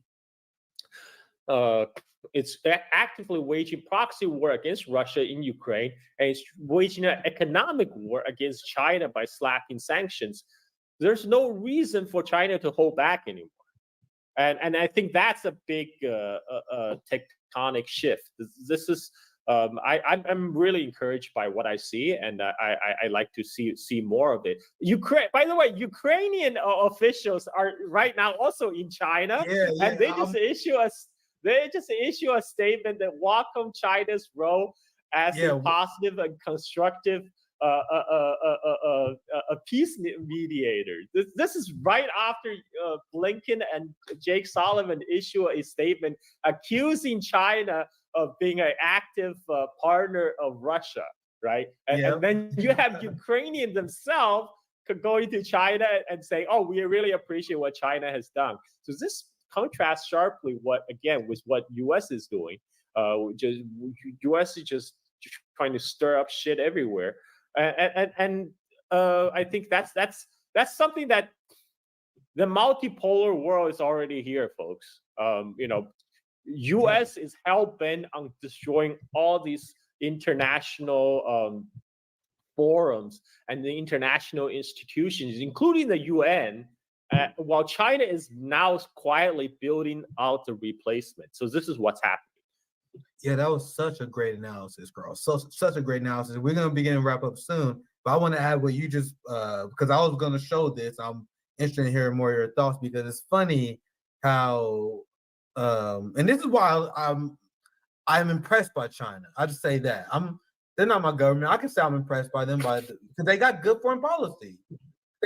They simply have good foreign policy. There are all these liberals, NAFO bots. These people be melting down at my content. They like, if you love Russia and China so much, why don't you live there? Why are you a Russia and China stooge? Well, sir and ma'am, I am looking at Africa and I don't see one Russian imperial flag. I don't see no Chinese imperial flags in Africa. I see Europe flags in there. I see what America does to Africa. Meanwhile, I see China and Russia be an ally to the Palestinians, be an ally to Africans. And now you have China, who is the leading voice for peace. And you brought this up. I'm glad you brought this up, because this falls right in the face of NATO, where you have Ukraine that is openly praising China for their role. Before you have you had Jens Stoltenberg that said that China is fueling the biggest conflict in Europe since World War II. Once again, absolutely ridiculous. And since then, you heard more NATO officials repeat this. There's the new line. And that was completely shredded by this, what you mentioned earlier, where China had the Chinese peace proposal that was praised by some of the largest countries in the world. It was endorsed by Lula, Brazil. It was endorsed by Russia, endorsed by India as well. And now you have Ukraine. So two of the countries that was involved in the conflict endorsed the Chinese peace proposal. But the corporate media, and I gotta be quick here, but they said all these things, and the Chinese peace proposal is just appeasing Putin. That's what they said. And now I'm gonna read this tweet. I'll pass to you, and then we wrap up. Now I'll give you last word. Ukraine highly appreciates China's positive and constructive role in promoting peace and maintaining international order. So, Carl, I'll give you last word. It was a great conversation, man. Last thought. Nick, this is like that meme, the myth of consent, right? Ukraine and Russia says, yes, we consent to China to be the peace negotiator. We appreciate China's role. And United States is the one, you forgetting somebody else? You forgetting somebody else? Yeah. I mean, this is what's happening right now. It's a complete shit show. And just like the Netanyahu speech in Congress, U.S. is increasingly turning to the laughing stock of the world. Yet all these people in the Beltway bubble, they are starting to imbibe their own propaganda. They pump out so much disinformation of propaganda. the problem is our political class, our political elite are starting to believe their own propaganda, and they have a total warped view of the world. I mean, this is not the case in the global South. There's a survey that shows like 3/4 of the people in the Western country now have an increasing negative view of China. However, in the global South, 80% of the world population have increasingly positive view of China. This is, well, what could account for this discrepancy? It's because our propaganda is very powerful, and our propaganda increasingly don't work on people outside the West anymore, but they still have a powerful hold in the people in the imperial core, right? This is where our job comes in. Our job is to educate people, is to tell them how really is, to peel away these onion layers of disinformation and propaganda, and to have them judge for themselves. I can end on this question. I don't want to disrespect our super chat, so this will be last question.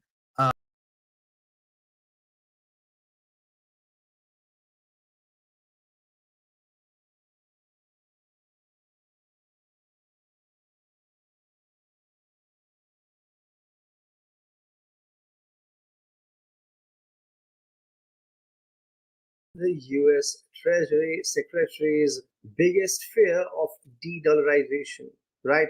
Who could have guessed that slapping sanctions left and right would backfire so spectacularly? But hey, let's just keep pretending everything's fine while the global economy quietly shifts away from the once mighty US dollar. Welcome to TFI Global, the antidote to mass delusion. On July 9th, US Treasury Secretary Janet Yellen expressed her biggest fear during a Q&A session before the House Finance Committee: the de-dollarization movement driven by the harsh sanctions imposed on Washington's adversaries who are now exploring alternatives to the US dollar.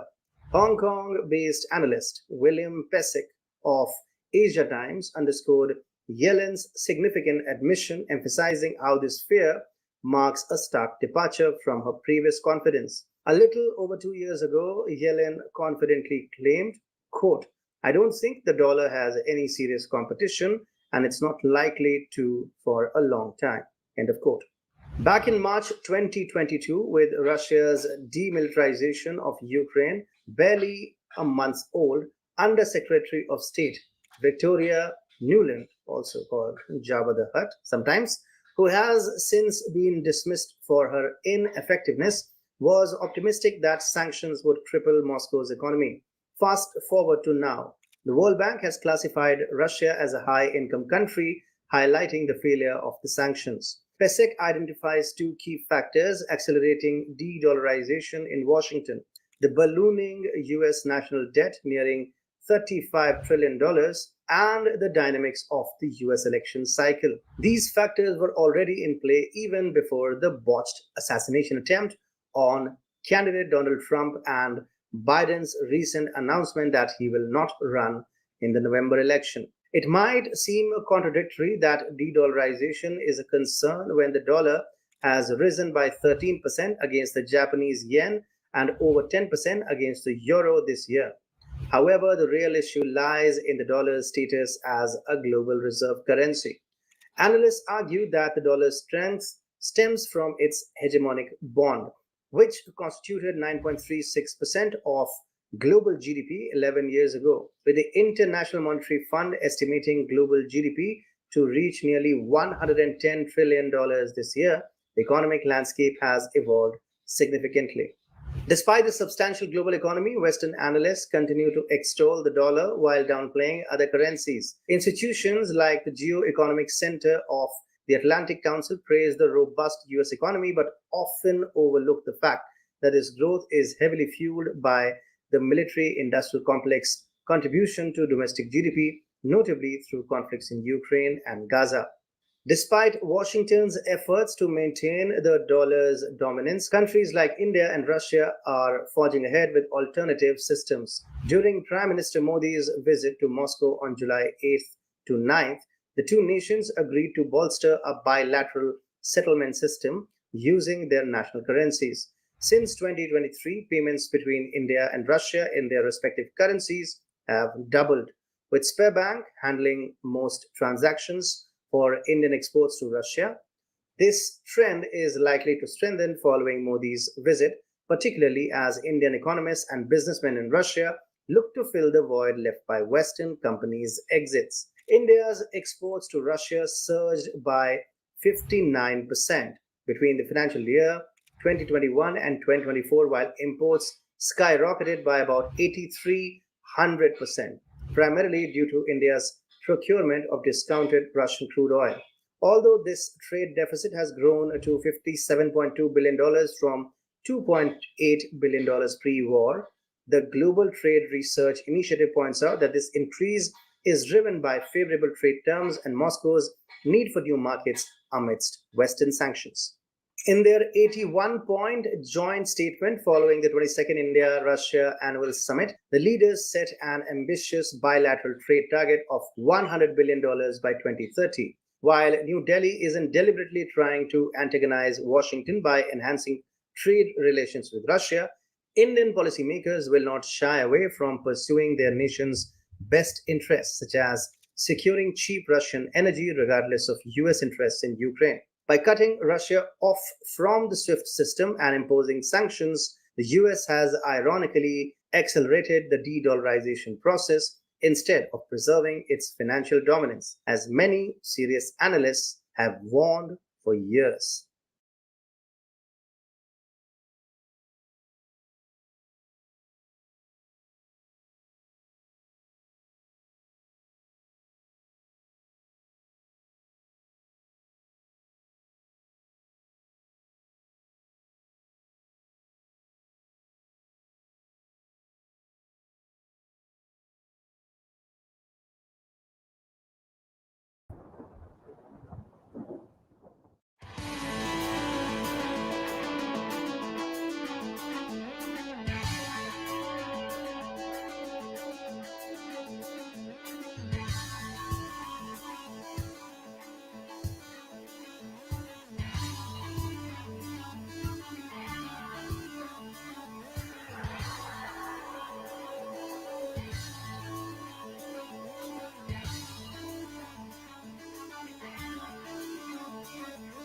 The Russian military department has published another footage of the brilliant work of the Iskander missile system and Russian intelligence. It is reported that Russian intelligence has managed to identify the exact location of the command post and the control point of unmanned aerial vehicles of the 63rd Mechanized Brigade of the Armed Forces of Ukraine.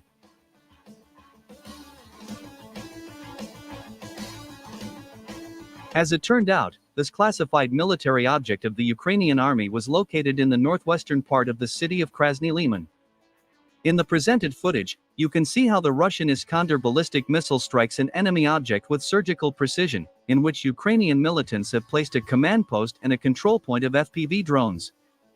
As a result of this missile strike, a powerful explosion occurred, followed by the detonation of shells and other weapons systems stored in the building.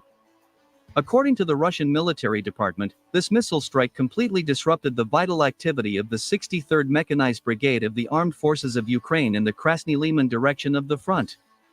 Commenting on the successful operation of the Iskander missile system, the Russian military stressed that as a result of this missile attack, about 70 Ukrainian militants, including high-ranking officers, were killed. In addition, the Russian military department confirmed the complete destruction of the command of the 63rd Mechanized Brigade of the Armed Forces of Ukraine, along with 400 FPV drones and 5 armored personnel carriers.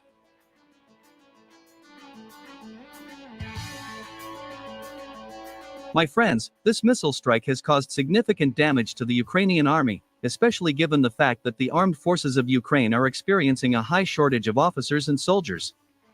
In addition, the loss of such a large number of unmanned aerial vehicles also caused significant damage to the armed forces of Ukraine, since drones are the most important and effective means of warfare for Ukrainian militants.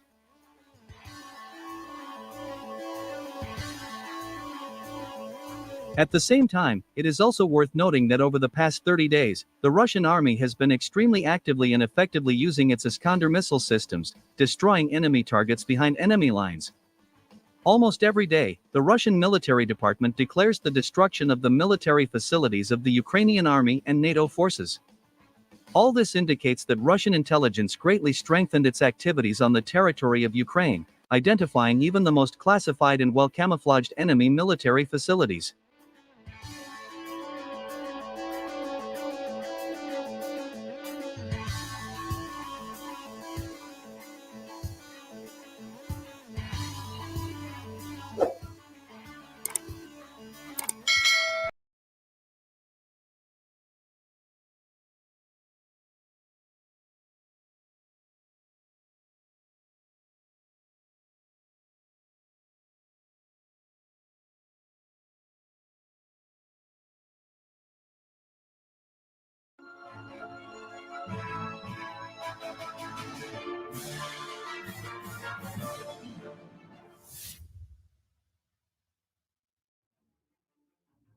The armored vehicle repair base of the armed forces of Ukraine came under tremendous attack, causing more damage.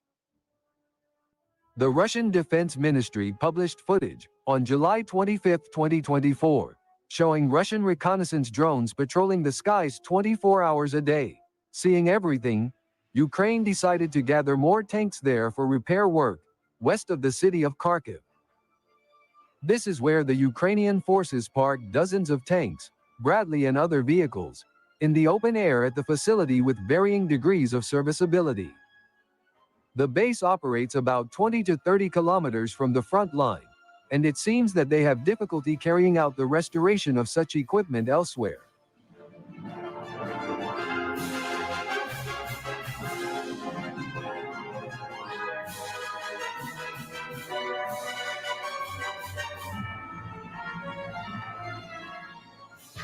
Russia hit it with cluster warheads, launched by the crew of a Iskander-M operational tactical missile system.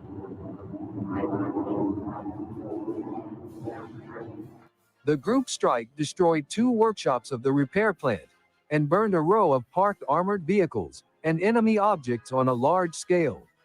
As a result of the attack, the repair house was forced to be stopped due to the very high damage and losses. It seems that the Russian armed forces are methodically working to further reduce the combat potential of Zelensky's armed formations, which is increasingly declining.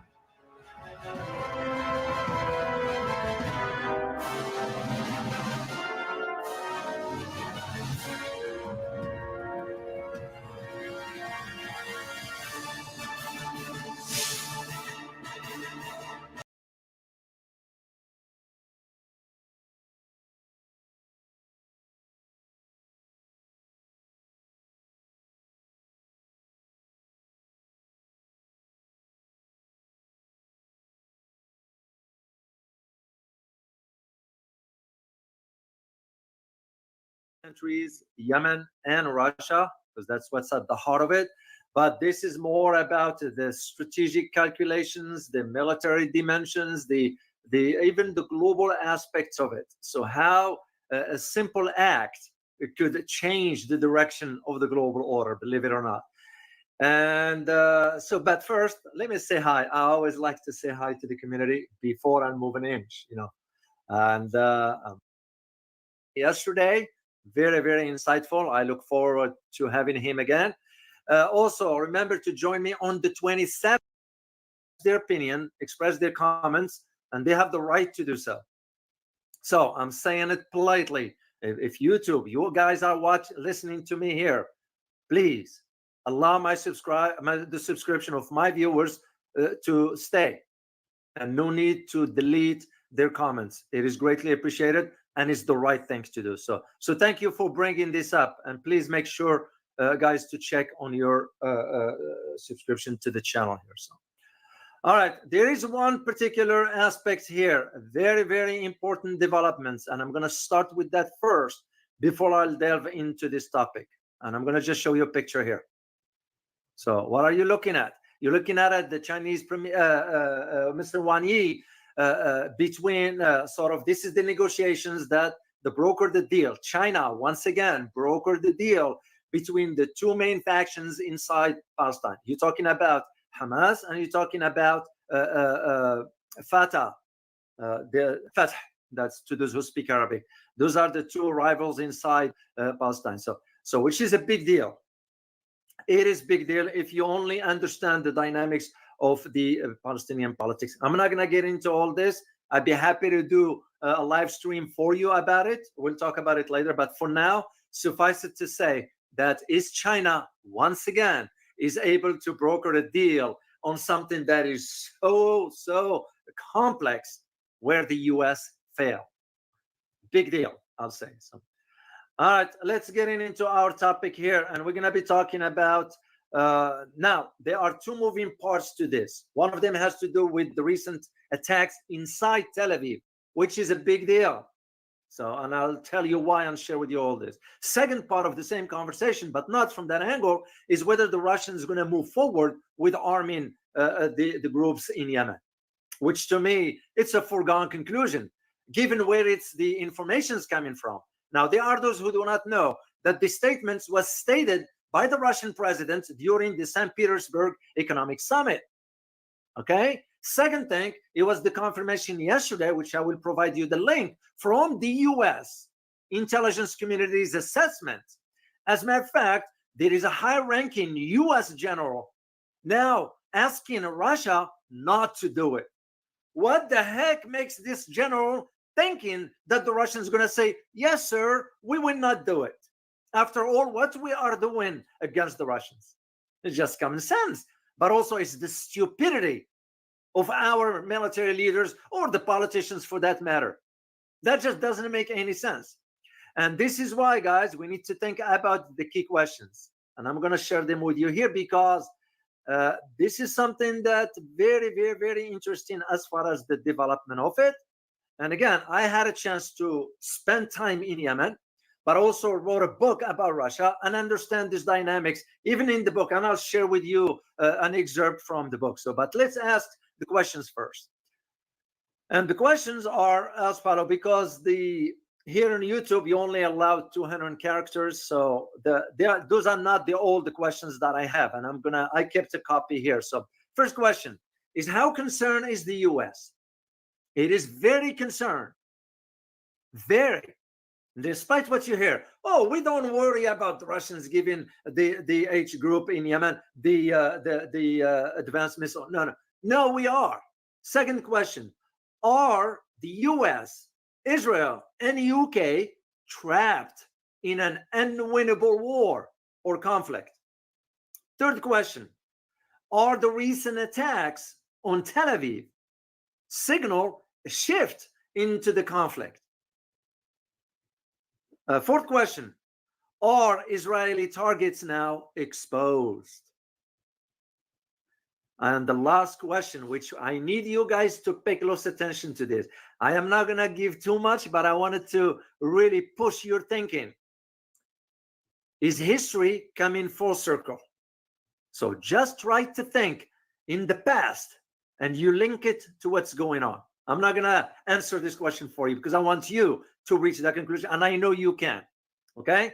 Those are the questions that we ought to consider as I provide you this brief analysis here, or detailed for that matter. It's because there are a lot of moving parts. Well, let me start first. I'll start first with just the idea of the attacks on Tel Aviv. We're talking about the heart of Israel, which is probably, it's not a laughing matter. Doesn't matter. When there are human laws, I understand the argument, but it's not a laughing matter. So, and I don't do that. It's just where the concern not a concern, where the idea is now. If the age group or any entity is able to hit inside Tel Aviv, that tells you something. What does it tell you? That the air defense system inside Israel is not as strong as it might have been perceived, which makes it now an open target. And this is exactly what the age group did this morning by announcing we have, and I'll share the link with you later on all that. This said, and I read the article in foreign language, it says we have a bank of targets, which means we have a list. They are exposed. That is to me where now, as I asked the question earlier, is now the attack on Tel Aviv signal a shift into the conflict. In other words, now the age group has announced that there is no rule of engagements anymore. There are no red lines. It's an open conflict. And if I've learned something out of all the years that I spent in Yemen, there is one thing about this group: they don't bluff, and they follow through with what they said, which in my opinion, guess what, guys? They put all the Muslim countries in shame. It's because it is a group that is able to. Of course, the age group has the type of weaponry needed for something like this. And I'm going to detail even the types of weapons they have. So the recent attacks, as I said, send the shock waves now, exposing the failure of the Israeli defense system, because that's what it is, you know. And against the backdrop of the US and the UK failure in the Red Sea to defeat the age group, the Russian president's, of course, announcements makes now the US and the UK jittery, for that matter, and Israel for that matter. Because why? Putin's announced his willingness now to go ahead and arm the age group, which in my opinion, guys, as a geopolitical analyst, the way I see it, is a strategic move. It is a strategic move on parts of Putin.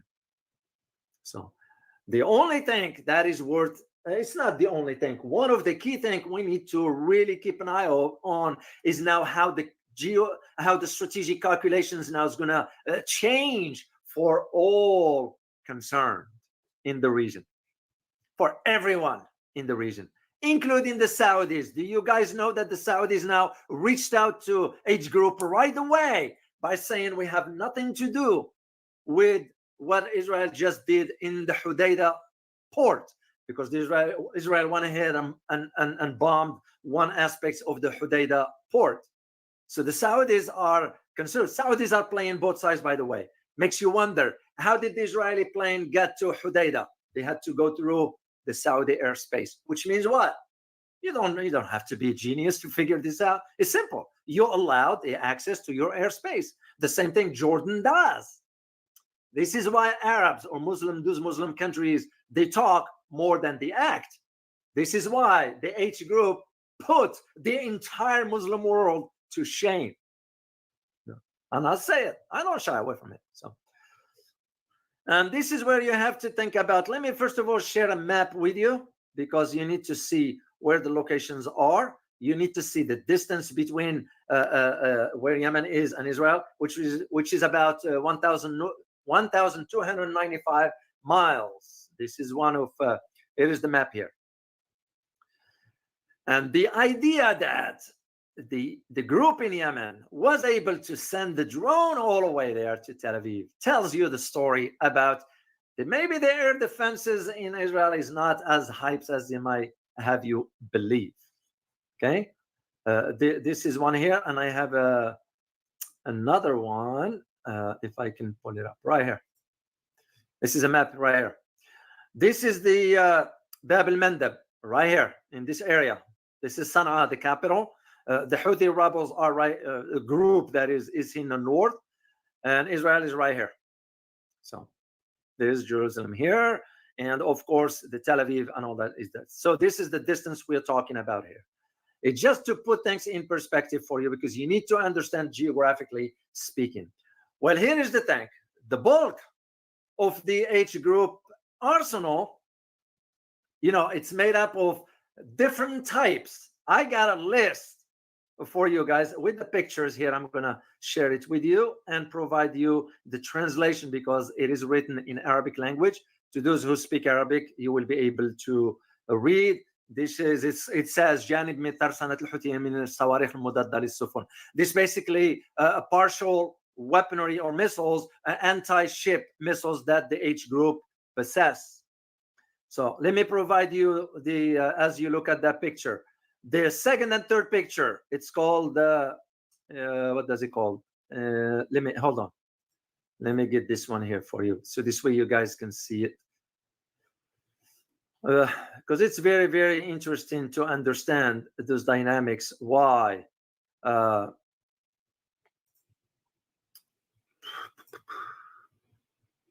It's called al-mandab, which means the translation for it is the mourner, al-mandab, the mourner. So the picture number 6, that's called in Arabic, it's called the hold on,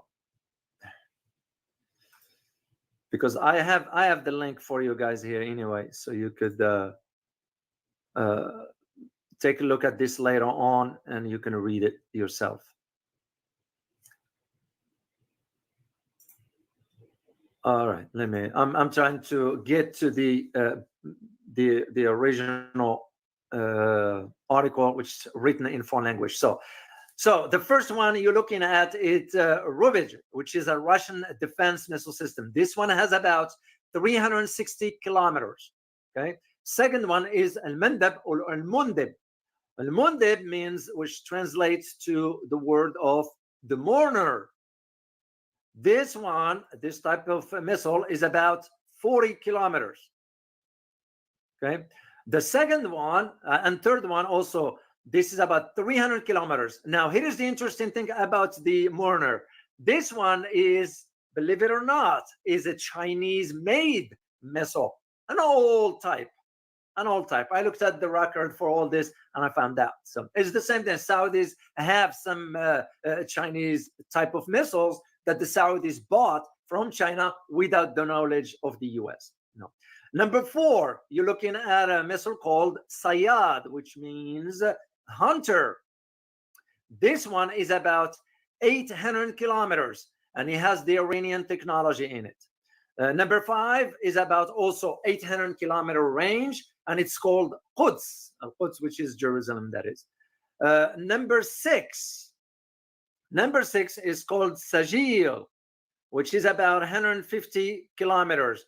Sajil is called the Shale, S-H-E-L-E. Okay. Number 7, this one's called Muhit, which means the ocean. However, this one is a Russian made, but they didn't disclose the range of this missile. And by the look at it, it's a long one. That's all I can guess. I don't know the exact distance of this one. Number 9, this is about 500 kilometers. And number 9 is called Abuse. That's the name of it, Tenkil. Now remember, those names have a meaning in the Arabic language, and especially with the last one. And the last one is called Mayun, which is a dialect in Yemeni. Those have significant names. So my point in all this is to highlight to you that what the age group now has, the type of missiles, they are within capability. That's why it's open. The Israelis didn't realize they are getting into a conflict with a group that, first of all, doesn't fear death, and second, is far strong than they can even intimidate. Even the US and UK made a mistake thinking they can intimidate. And you know how we try to intimidate? Since the beginning of the attack against the age group in the Red Sea, we have launched 800 missiles. Yeah, 800 missiles. But we weren't able to defeat them because they're still standing there. And this is where the idea of, when you consider what now the Russians are considering, will be a major. We're talking about some anti-ship that can even, and I'll go as far as saying this, destroy or sink in an aircraft carrier. This is why we don't have certain type of assets in that part of the world. We have them far out. So this is another example that a picture of what the H group possesses. This type of missiles is Iranian missile. So now, when you think about the earlier picture that I showed you, by the way, which I forgot to mention to you, I need to share this with you. It says right here on the right in Arabic, it says the ballistic missiles And also it says the Sawarikh cruise, it's cruise missiles. So the first 4 pictures, those are cruise missiles. The last 5 pictures, those are ballistic missiles, which simply means that the H group possesses ballistic missiles. This is why now they are comfortable in saying, by the way, the Israeli targets now are exposed, because the H group will retaliate against the attack by the Israelis on the Hudaydah. At the same time, the H group in Lebanon has just bombed through using missiles and rockets Galilee area. So then you have the third group, which is, this is why I don't think so. I am becoming more convinced. I don't think so. The Israelis think through thinking that the U.S. is just going to step in. Well, yeah, U.S. is going to, of course, step in, but they didn't realize that you have now 3 groups. Okay, you have the H group in Lebanon, the H group in Yemen, and the Islamic forces in Iraq. Yeah. This is something that they didn't consider moving forward. So when you have all those 3 groups, the other one is called the Islamic resistance factions in Iraq.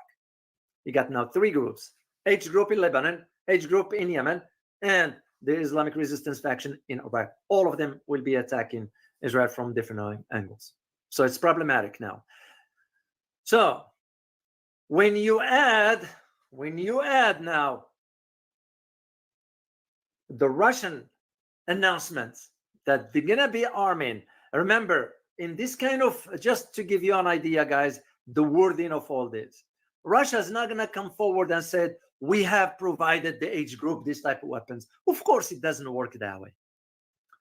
Suffice it that the intelligence community right here in the US, when usually we'll make an announcements like this, of course, it serves 2 purposes. One is either to rally the masses and say, see, we told you the Russians are bad and all that. Or second is that it get the confirmation that the Russians will indeed arm the group. I lean with the latter, that is a foregone conclusion that the Russians are going to move forward. We will only know it once we start seeing certain type of ships being synced in. That's when you realize they've been in possession, they, H group in this case, been in possession of this type of weapons.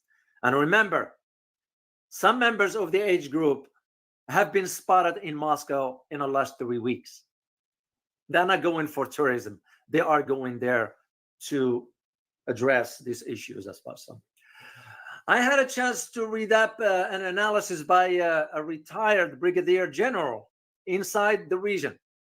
His name is Munir Shihadi. And what he argued, and he makes a point, is that the H group will likely to respond now to the strike by the Israelis on the Hudaydah port in Yemen.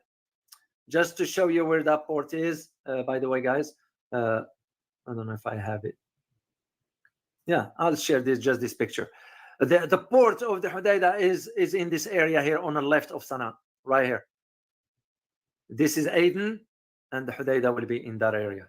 That's where the port, it's access to water as well. So, and this is why you are now realizing it's just a matter of time before the H group start launching its drones and its missiles, because it has both the cruise missiles and the ballistic missiles. So Israel is going to be in a bad position dealing with all this. But my focus here mainly on what the meaning of if the Russians, or when the Russians move forward and send those particular weapons to the H group. So I had a chance to read an article by Ollie Smith, and I will provide you the link for it. So I read it in its entirety, makes some valid arguments, some valid points, especially when it comes down to the Russian anti-ship missiles, that they will be on their way to the H group. So, well, the argument is that the Russians, as I said, it's a foregone conclusion. No matter what you hear the West saying, to the point, as I told you, he was a U.S. general that is now reaching out to Russia, asking them not to do. Who the heck you think you are? After all what we did to the Russians. And I don't think so. The Russians, as a matter of fact, the Russians just now used the Kinzhal. You all know what a Kinzhal is, right? And they bombed one particular location in Kharkiv where it has about 50, listen to this, 50 foreign instructors, military instructors, including 18 Brits. Rightly so. What are you doing there?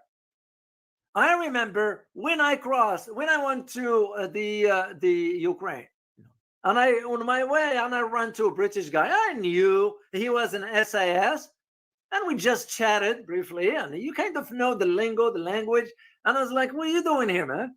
Oh, he said, "We have some humanitarian aid." And I said, "Oh, so you're doing a survey?" So I went along with it, played along with it, and all that stuff, which was sort of stupid on his part to assume that I didn't know. And right there was thinking in my mind, like, what are you doing here, man? So, and that's what the Russians just did. So, but suffice it to say that now, when the Russians move forward with providing the ships, those anti-missile ships, this is why the US and the UK couldn't defeat the H group.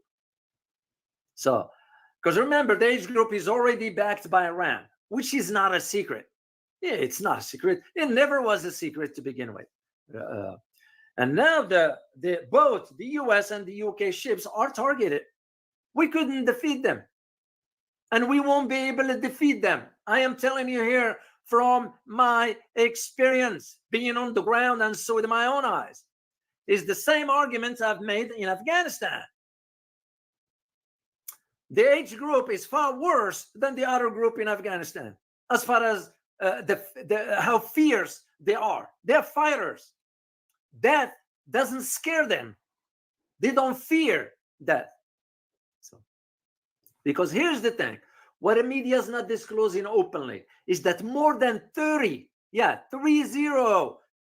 ships have been damaged by the Houthi, by the H group.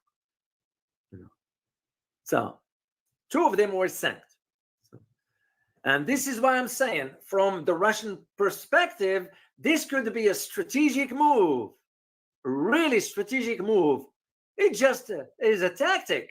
You, the West, providing all the weapons, including France, Germany, UK, you got the idea, Canada, and all the rest. Even, what's the name? South Korea is providing ammo, that I found out. All this. What the Russian tactic is saying, well, you're providing all this one to Ukraine because you're giving them the green light, so we will do the same on a different level. It's because what we are providing, we're providing absolute weapons. Yes, absolutely. It's all. So it doesn't, even the Abrams tanks that are being targeted right on the spot. The Russians jammed the communication and just bombed the hell out of that.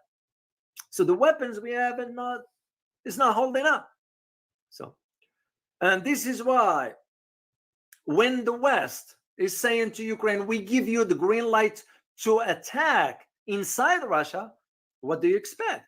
And this is why I'm saying it's a foregone conclusion that all Russians now needs to do is go ahead and send those type of missiles or any other type of weapons to H group and maybe some other entities. I won't even be surprised that the H group in Lebanon will get some of that through a third party.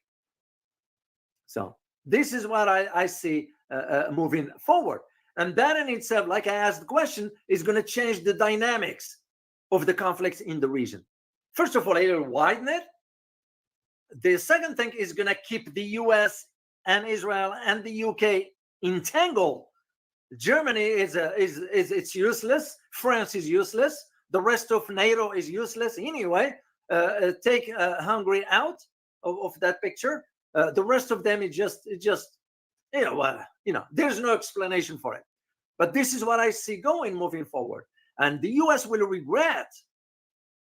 Because what the H group in Yemen is going to be able to do is they will not differentiate between this is American and this is British, whatever. All the West is collective.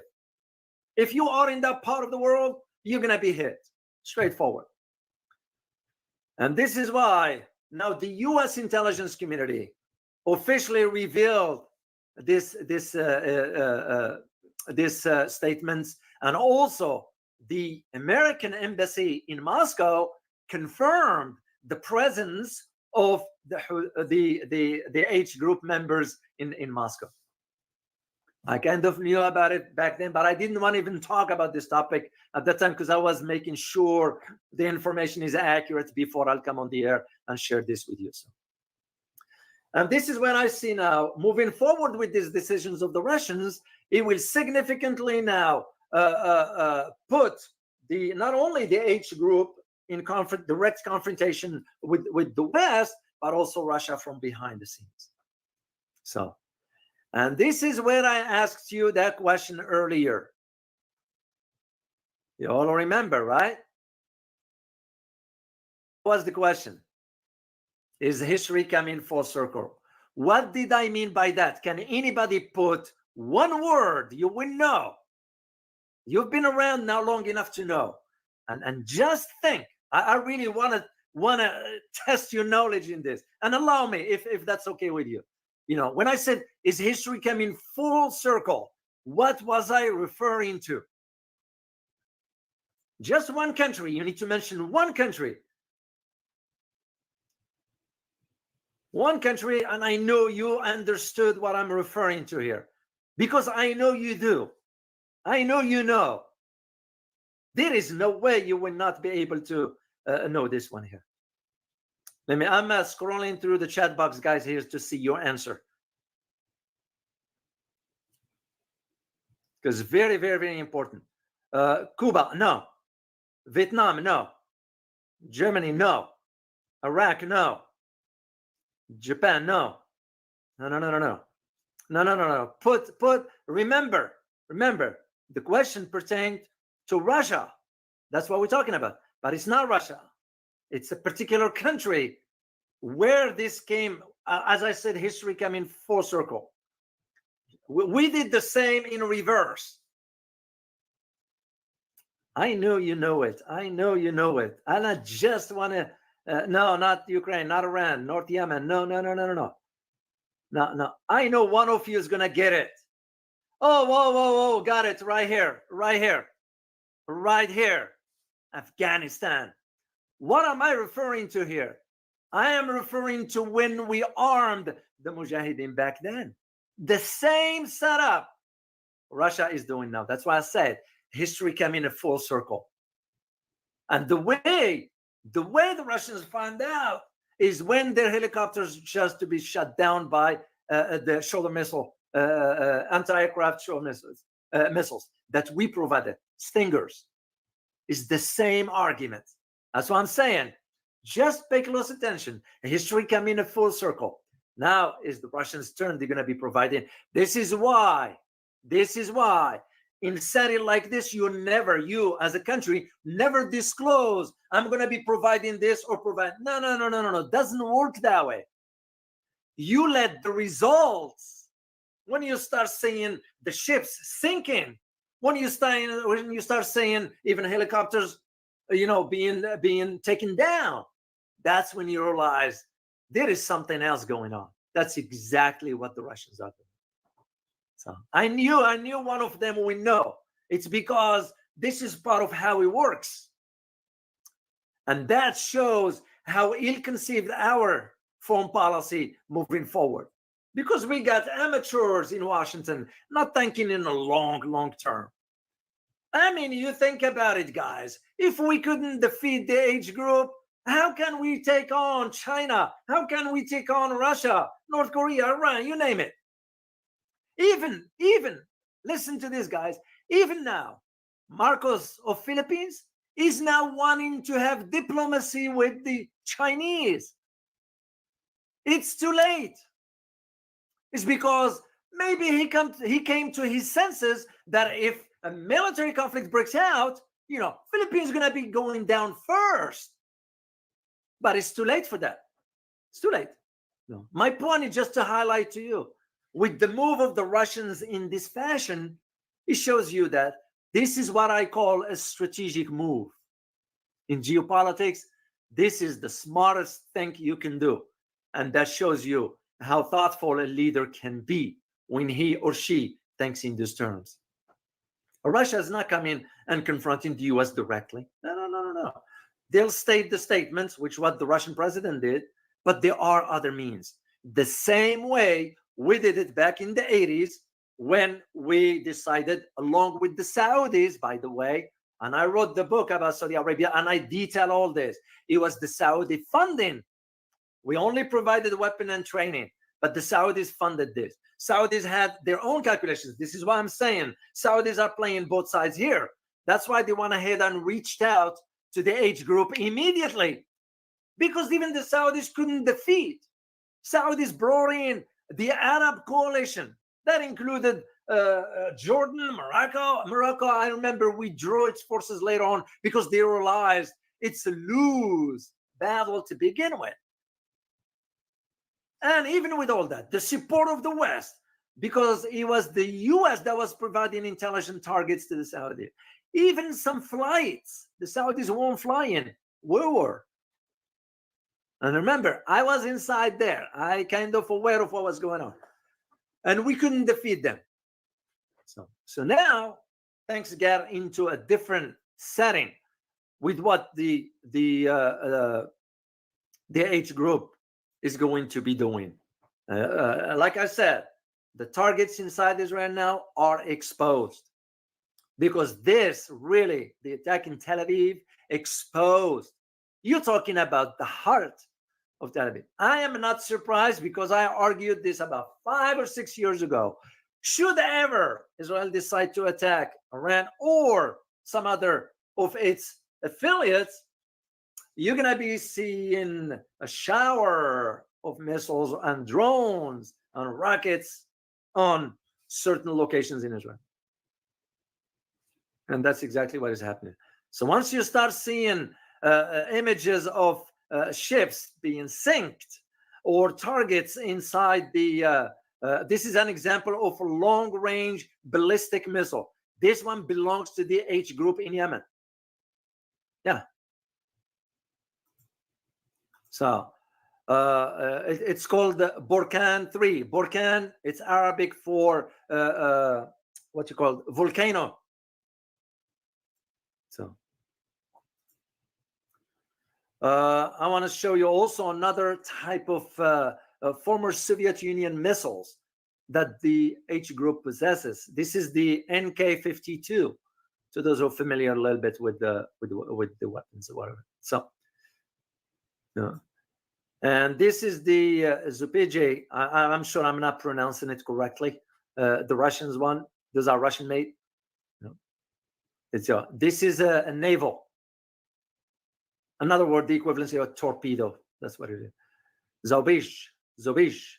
That's the name of it. So, and all this dynamics, like I always say, in geopolitics, nothing happens in a vacuum. All this is happening within the context of what the Russians just did. What they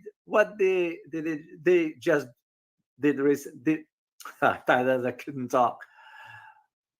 What they did recently, it was that this is the ICBM, on July 5th of this month, which is what, 2 weeks ago or so. What they end up doing, they end up testing another ICBM nuclear tipped. Preparedness is the message. Think about that and think about the announcements. All coincided towards the same and one objective. And that objective is, we will make history come full circle by now arming. This saying just age group in Yemen. I am sure there will be more. This is a parade inside downtown. I was in this area here. I remember I went to this mosque because I wanted to ask how much it cost to build this mosque. And I was floored to find out how much it cost. This cost about $800 million. It was donations from the Arab world. Of course, the former president, Ali Abdullah Saleh, he was shrewd, but he wasn't good. He was wishy-washy, like most Arab leaders. To me, it was like, well, why would you build an 800 million mosque when the country is starving. And he ended up naming the mosque after his name. You all know that stupidity. That's what it is. But anyway, this is a parade of the type of missiles inside Sana'a. This is the capital. That's what it is. So the whole idea, guys, I want you to understand, and this is why I wanted to mention that coming full circle in history. It's exactly the same scenario we did back in the 80s. It is being repeated right now. And all this comes within the context also of what the three countries, Russia, China, and North Korea, have decided to do as far as the port they're going to be building together. So now there is another dimension you need to consider. When the Russian president said during St. Petersburg, because I went ahead and digged for the quote, like I said, the president's not going to come and say it directly. You have to understand how to read the language. When Putin said, and I quote, "The response can be asymmetrical, and we will think about that," end of quote. Just to make you think. And that's exactly what the US intelligence community ended up doing from that time till now and confirmed. And this is why the US general wanted to go ahead and ask the Russians not to provide these weapons. And again, what an arrogance. What makes you think that you have the right to go to a country and dictate to that country what to do and not to do after what we've been doing to them? Now, there is another dimension that I need to highlight to you as part of my own analysis about this, and this one has to do with Iran's nuclear program. All this doesn't happen in a vacuum. With the new president, which, by the way, he already stated his position regarding Israel. He ain't going to waver away, and he intend to push forward with dealing with Israel militarily if it's possible. If it comes to that. But that's not what I'm going to be talking about. I'm going to be talking about the Iran's nuclear program. And this is why, with the idea of how Russia is playing on this is the game of geopolitics. This is where shrewdness comes in, which our incompetent politicians lack, because look who's running for president. Literally. If you are an American, you're going to have to think twice who you're going to vote for. And even if you vote, our system is rigged. It's corrupted to its core. When you have the electoral college that decides for you, wait a minute, who gives you the right to decide for me? That's a conversation for another day. The idea is that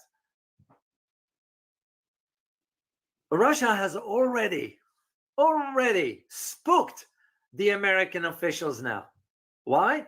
After ensuring its sort of engagement with both North Korea and Iran, and at the same time securing assistance from China with the Russian defense industry.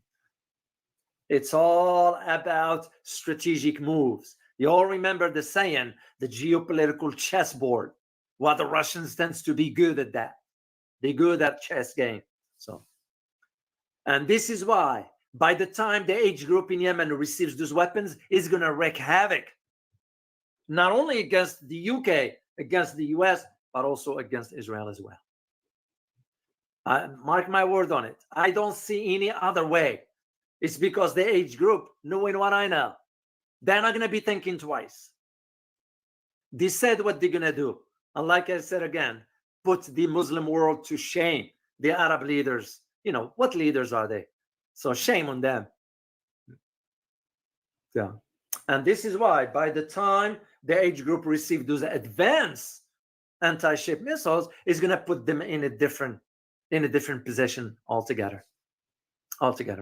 So, and I do not foresee a good thing coming up for the US and the UK. UK is gone. UK is collapsed. UK is collapsing. Its economy is bankrupt, but it is collapsing. It's sad for the average citizen. Always, guys, remember, Always remember, compassion for the citizen, not the damn government. That's how I believe in it. So here's the thing. Even our Corella, his name is Corella, I believe. Yeah, Corella. He's the commanding general of the U.S. in Central Command in the region. Sent a confidential letter. Yeah. And the letter to indicate that, well, I gotta warn you that we are failing to deter the Red Sea attacks. In other words, they put in it in a very nice soft touch. Basically, all this means we are failing to defeat the age group because it's kicking our butts. That's basically what it is. You put it into that formality. Of course, I understand. But that's what it means. U.S., and he even added, and I quote, U.S. service members will die if we continue going this way, end of quote. This is exactly remind me of what General Crystal, if you know who General Crystal, it was back as the head of the special ops in Afghanistan when he wrote the article on Stone magazine, I think, or Rolling Stone. And Obama at that time yanked him out of the position. Why? Because General McChrystal spoke the truth. You know, I admire the guy. I know of him. I was there, but I didn't work under his command. I wasn't working under the command of the military. Salute, family. Separate from that. We appreciate the love. My thanks were going directly with the White House. It's just different setting back then. But you give the guy credit. Took stand. They end up yanking him out. Shame, which is exactly what's going on right now. And this is why to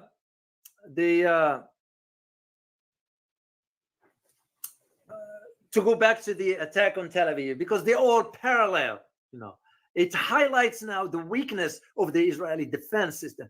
If a drone gets all the way to the heart of Tel Aviv, that's it. Suffice it to say, even if your system is this good, all it took is one incident, and exactly. That's it. That's all it took. Like I always say, guys, in the international relations context matters. That's all it was. No interception from the Israeli defense system, nothing. And the drone made it all the way. And by the way, we spent about 800 missiles. You know how much it cost to launch one missile? We're talking about a substantial amount of money. That goes between $650,000 to $1 million. It's a waste. Yeah. And the only thing is that what they don't want to admit, Israel in this case, or the US for that matter, is that the new drones the age group is developing, they bypassed the Israeli aerial defense system. That's the proof. Exactly what happened. So, and this is why, and I, like I argued in my book, and I told you I will share with you an excerpt from, I think when I wrote it in this book here, in the Iran book, because it's more tied to that than, and I wrote it back then. Back then, the tensions between Saudi Arabia and Iran were at the height because we were promoting that. And what I argued back then is that during the height of the attacks against Yemen by Saudi Arabia and its Arab coalition ally, and the US and the UK. You know, by the way, guys, Germany was sending weapons. UK was sending weapons. Canada was sending weapons. France was sending weapons. You know, they didn't care about starvation. They didn't care about, because Yemen is one of the poorest countries in the Arab world. I mean, when you go there, you see the poverty, but wonderful people. And they didn't care.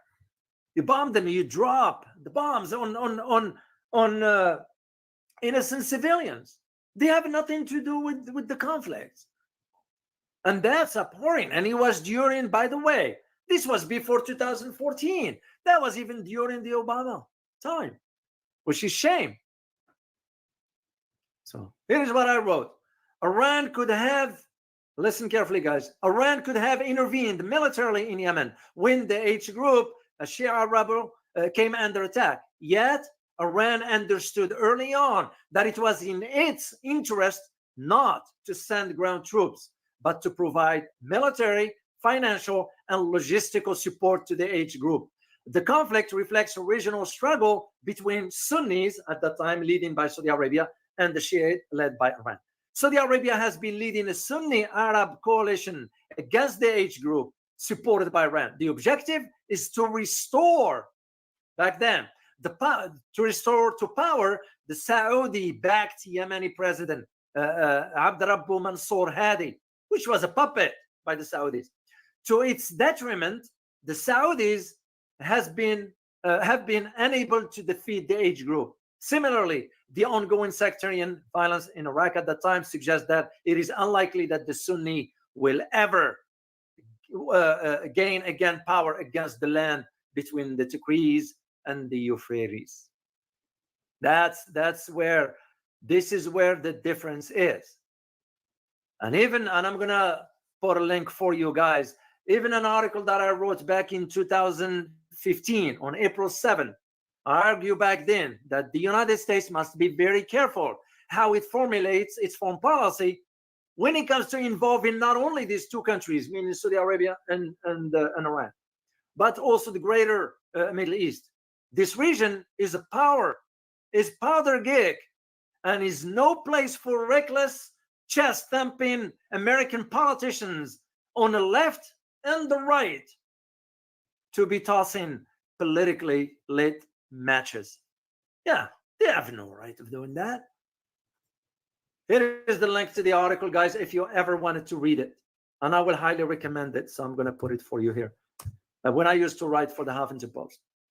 And my arguments for all this was the idea that, you know, what the Russians decide to do and what the H group just did by targeting Tel Aviv, it gives you the idea where things are.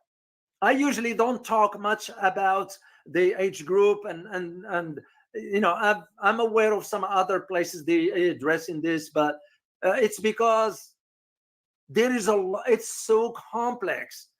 To me, if I do 1 hour, I'm not doing you justice. It's not enough for you to understand the ins and outs. But at least for this particular angle, I decided to do it for you. It's not I'm ignoring it. It just, I have to pick the topics that, first of all, it will make sense to you. And second, you'll be at least within the 1 hour 15, grasp the context of it and gives you an idea. So it's mainly educational purposes. And also to expand your geopolitical horizons in understanding the dynamics. And this is exactly one of them. This is really one of those moments when you realize if a leader has a strategic thinking or not. On our part, of course, we didn't have a foreign policy for the last three or 4 decades. So it's not even worth mentioning. UK or Europe is not even worth mentioning. As a matter of fact, you will be thinking now that the next American president, whomever that is, doesn't matter, Trump or not, but hypothetically we go with Trump, you know, you're going to have to think about what kind of relationship is going to be between the transatlantic. Europe is so weak. It's so damn weak. You look at now this Ursula von der Leyen, whatever, just won the second presidency. How the heck? Where is the voices of the European people to decide? Same for us here. But, and I don't talk domestic politics and all that stuff. I focus on the geopolitical aspect because that's a much bigger picture because it decides on sort of shaping the trajectory of the global order. And this is what I need you to understand. So you'll be a step ahead in understanding where the trajectory is headed, where things are headed. So this idea of, for example, the expansion of the conflict inside, or, for example, China brokering a deal among the factions of the Palestinian factions, those are big deals to understand where things are headed. Or NATO's expansion into Asia. What the heck? What are you going to Asia for? Or the EU making arrangements or agreements between with Japan and South Korea. Australia I just read a comment from someone inside Australia. He mentioned to me that if you identify yourself as from Asia, you could lose your job. You know, are the Australian government brainwashed beyond belief or what? It's ridiculous. It's ridiculous. So anyway, this is what I wanted, guys, to highlight to you, to understand this within the big picture, because without understanding this, it's not gonna make sense to you.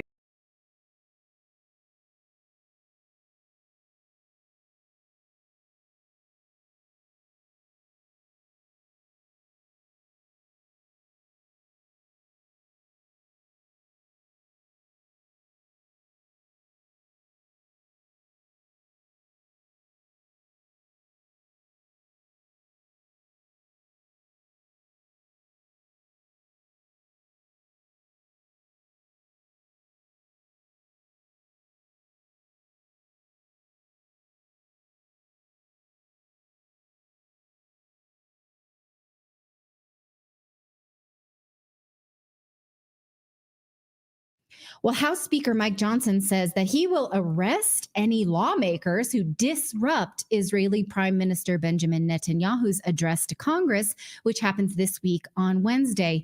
Why would an elected representative plus an American citizen not be able to exercise their right to oppose a foreign leader? Is it now? Not only have we seen on the internet, we're not allowed to criticize Israel, we're not allowed to not support the Zionist government. We now cannot, we have to sit there with our eyes trained on him and listen to what he says. That's funny, right? So here we have lawmakers making sure that Netanyahu can check in on his charges in American Congress, and lawmakers bending over backwards to bend the knee. Now, Johnson is specifically warning Democrats like AOC and Liz Warren, who said that they do not support Netanyahu's address to Congress. Here is AOC saying this in no uncertain terms in June after Netanyahu attacked the Biden administration, saying that, hey, you can't hold up our weapons. You have to support Israel or else. I'm telling you this. AOC said this man should not be addressing Congress. He's a war criminal, and he certainly has no regard for U.S. law, which is explicitly designed to prevent U.S. weapons from facilitating human rights abuses. I mean, yes, but we do that in Ukraine and in the Middle East all the time. So maybe she should look into those things as well. I'm glad she opposes this on principle. She might want to look into a little bit more case study. But she says his invitation should be revoked and it never should have been sent in the first place. Now, this was on the heels of Elizabeth Warren, Senator Elizabeth Warren, saying that she would boycott the speech and not even attend. Worth noting, she did attend Zelensky's addresses to Congress. So did AOC. I guess that's all nuance. And she funded the weapons going to Netanyahu. So she's okay, as Thomas Massey called her out on, she's okay to fund and send billions of dollars in weapons to Israel. But she's going to put on a little show and not show up to her boss's speech, Netanyahu's speech. I'll sign this in private, but I can't look you in the eye. I mean, okay, maybe your conscience is able to compartmentalize, but people are dying. And again, I see both men as similar, Zelensky and Netanyahu, both actively sabotaging peace that would save lives in order to further their political careers and their own agenda, both given the chance to address Congress to make the case for their foreign wars and how American taxpayers should fund them. If either of these two studied the conflicts, meaning AOC or Liz Warren, they would have boycotted Zelensky too, not just Netanyahu.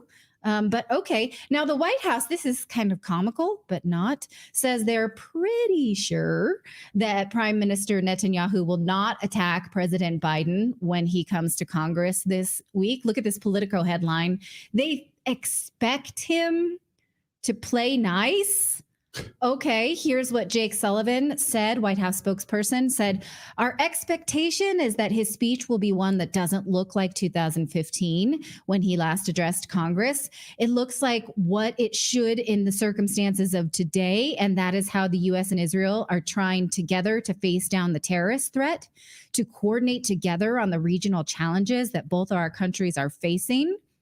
Okay, is the United States under threat from terrorists, from, let's see, Hezbollah? No, Hezbollah exists only to tamp down the Zionist pressure on Arabs in the region.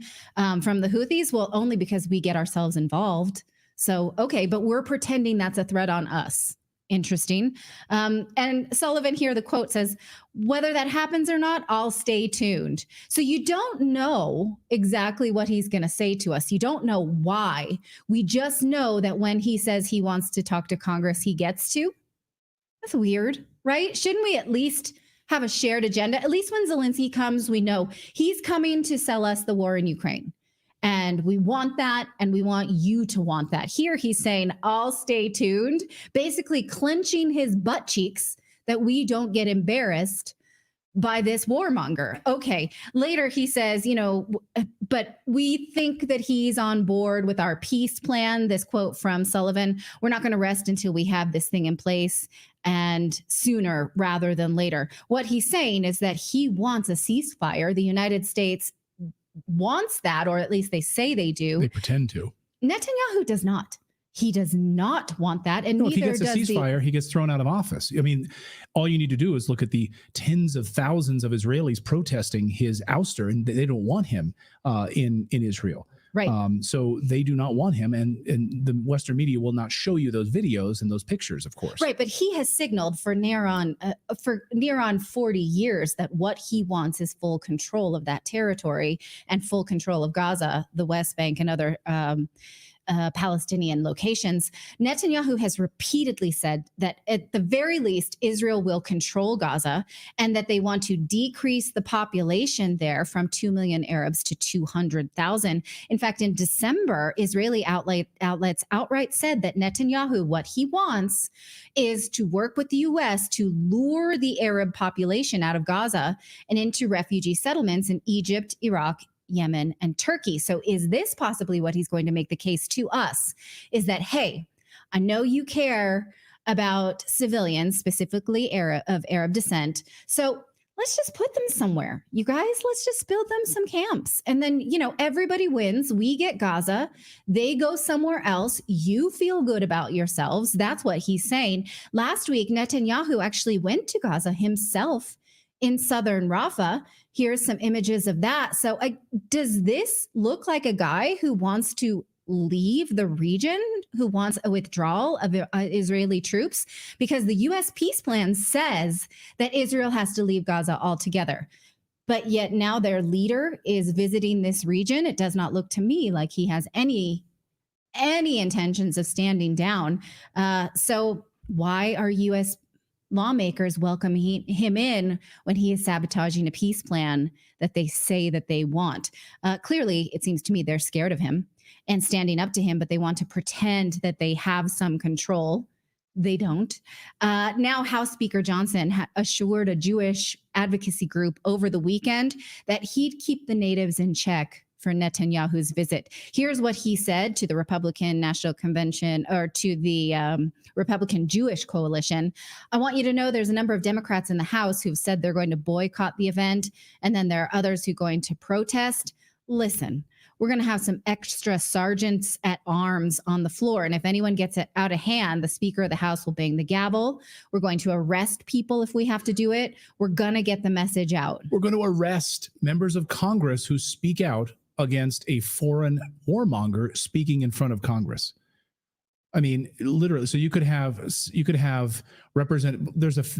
only a handful of members of Congress who aren't paid for by the Jewish lobby in the United States. Just a handful. You can count them on like one hand, really. Like Thomas Massey being one of them. So if he speaks out against it, he could be arrested by the Speaker of the House for speaking out against a foreign leader speaking in front of him. So what is his option for a peaceful protest, or AOC for that matter? If you support her speaking out against the war in Gaza, what does she do? You don't want her to be arrested. Same with Liz Warren. Yes, I've pointed out that these chicks have a conflict in their conscience, obviously, but they should have a right to protest a foreign leader coming to our country and selling their war. So what can they do then, now that the House Speaker has said, he has said, look, Israel's our priority, Ukraine is our priority, and we also want the border, but that's not how he acts.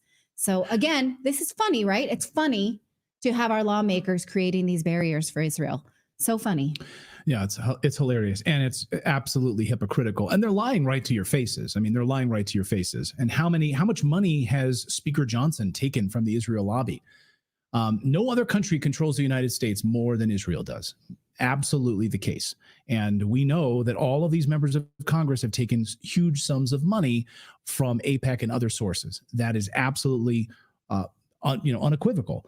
And we now know that's 100% accurate. So I would love to know how much Speaker Johnson has taken from these guys. Yeah. It's deeply disturbing. And why he's behaving like this. Nancy Dunks in our chat says, disappointed in the cool tone towards Netanyahu. Most American Jews hold him in high regard, even as the homegrown far left press and politicos go after him. Okay. Thank you for that. Cool tone. Okay. Then what have I missed about Netanyahu that makes him a peaceful and a peaceful person who, in fact, has not signaled over and over again that he will take the territory away from Gaza? So tell me where to look for that. I'm happy to. But even beyond that, forget just a second. Like, why the hell is Zelensky and Netanyahu flying into our United States Congress in a joint session of Congress where they have to go in there in glad hand and stand up and applaud? We had a Ukrainian flag hanging over the lectern that Nancy Pelosi waved and handed out and flown. We had an Israeli flag flying inside the United States Congress. Why is that happening in the United States Congress? I don't know if you know this, but that's it. We are a different country. The United States of America is a different country.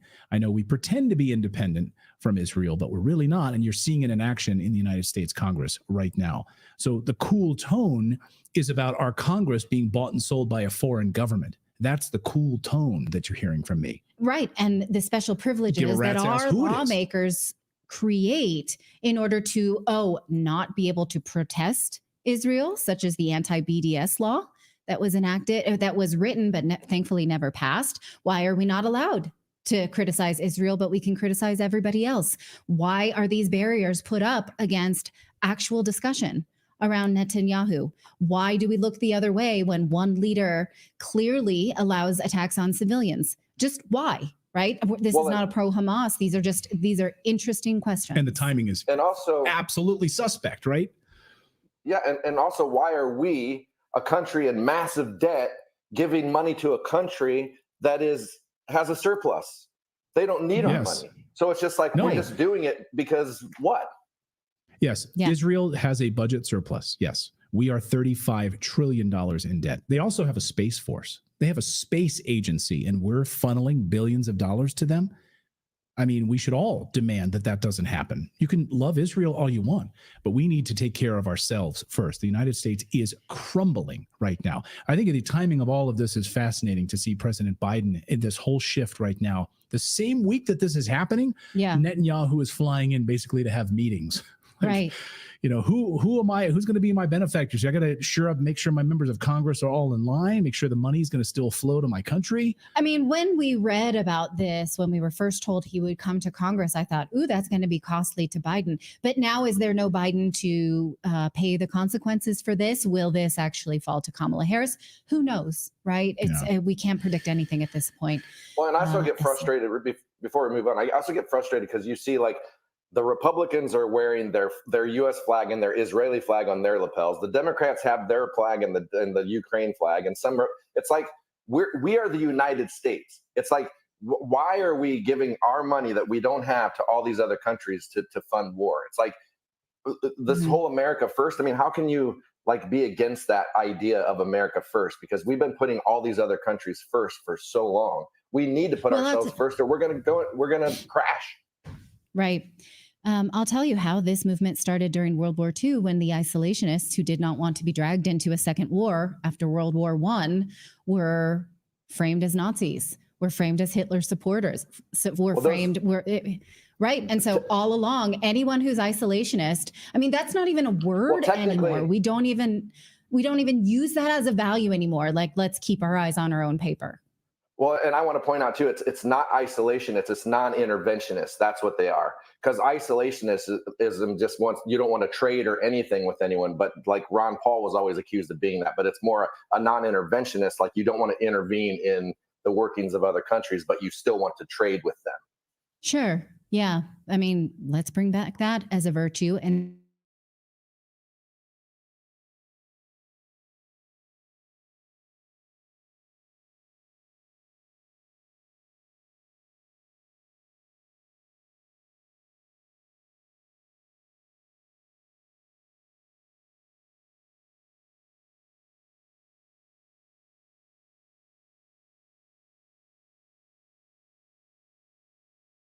of reasons why we may, as people in the United States, living in the United States, Americans, why we might feel disdain, shame about the behavior and actions and policies of our government, notwithstanding the scripted applause, as you were remarking on, Scott.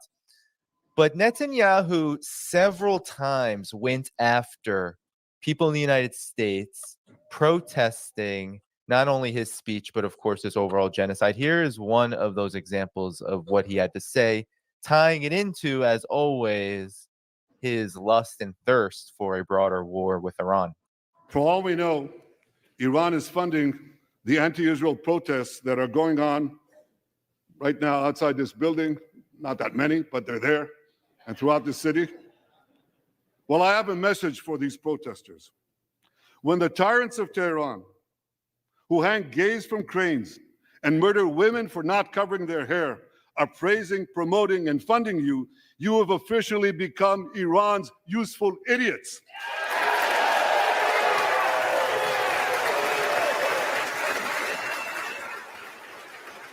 So, Scott, talk about Netanyahu's just attack. He was attacking people in the United States. He was attacking Americans for protesting his actions, calling them proxies of Iran.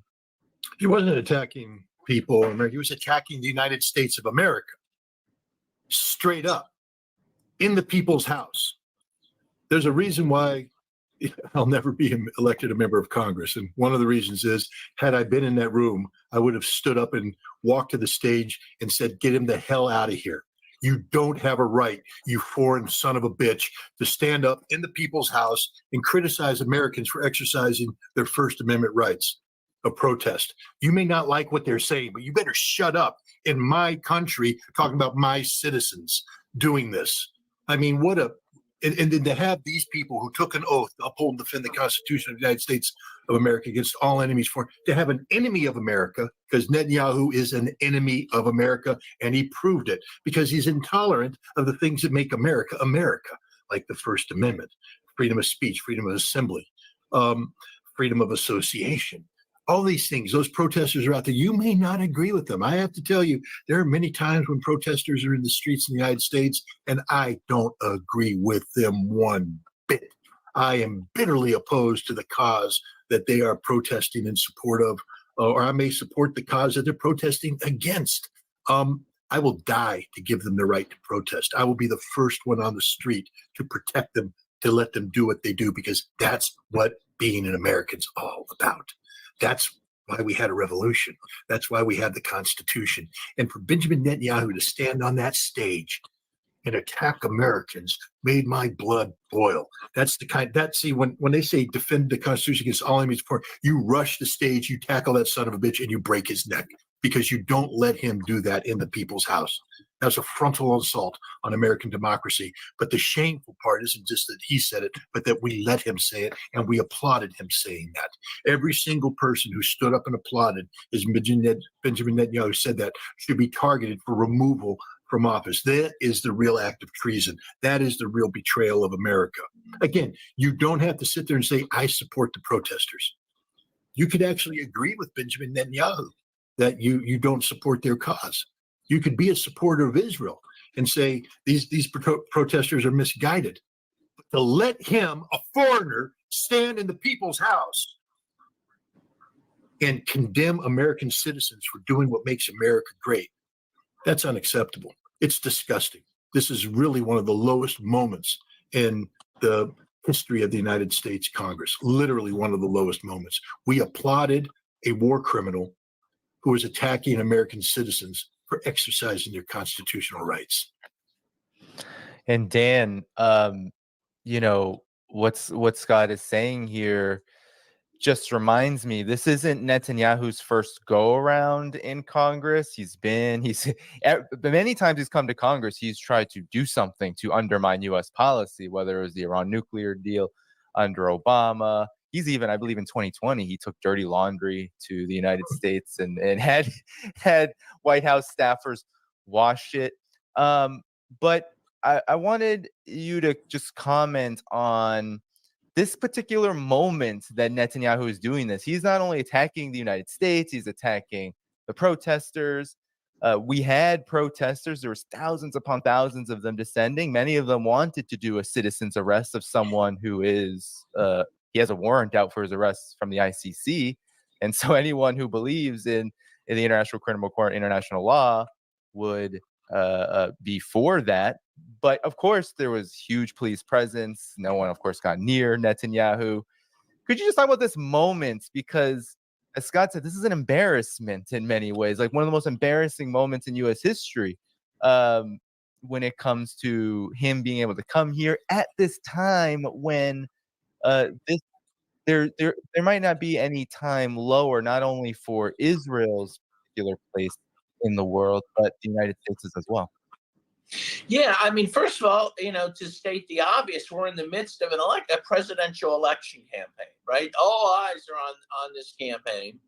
You had Donald Trump, who just survived an assassination attempt. The president of the United States, Joe Biden, has said he will not run again for election, which has rarely happened in U.S. history. The last person I remember doing that was Lyndon Baines Johnson in 1968. And amidst all of this turmoil that we are suffering in this country, we invite this leader, so-called, who is committing genocide against another people, to speak, as Scott Ritter said, in the People's House in the United States Congress. It baffles me.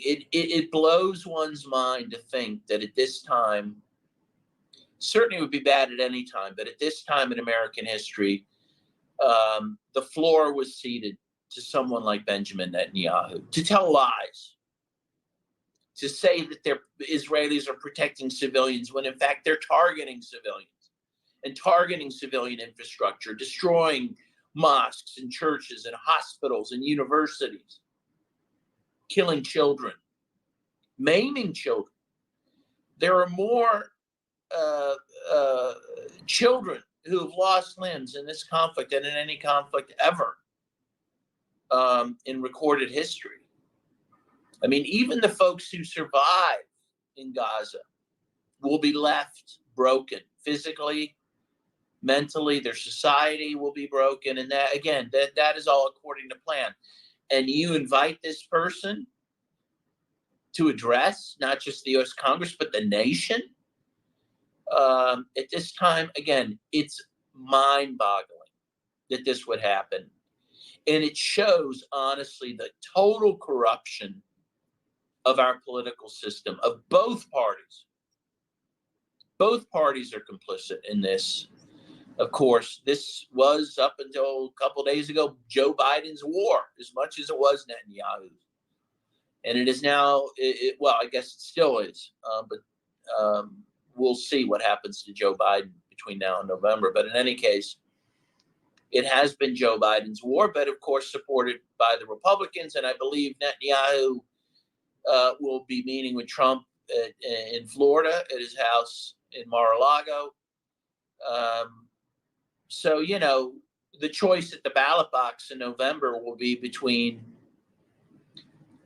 practically speaking, you know, one supporter of genocide and another, though, of course, Jill Stein will be running, and who I'll probably vote for, by the way, but who probably does not stand a chance at winning. Even Bobby Kennedy, of course, is shown himself to be a dyed-in-the-wool Zionist.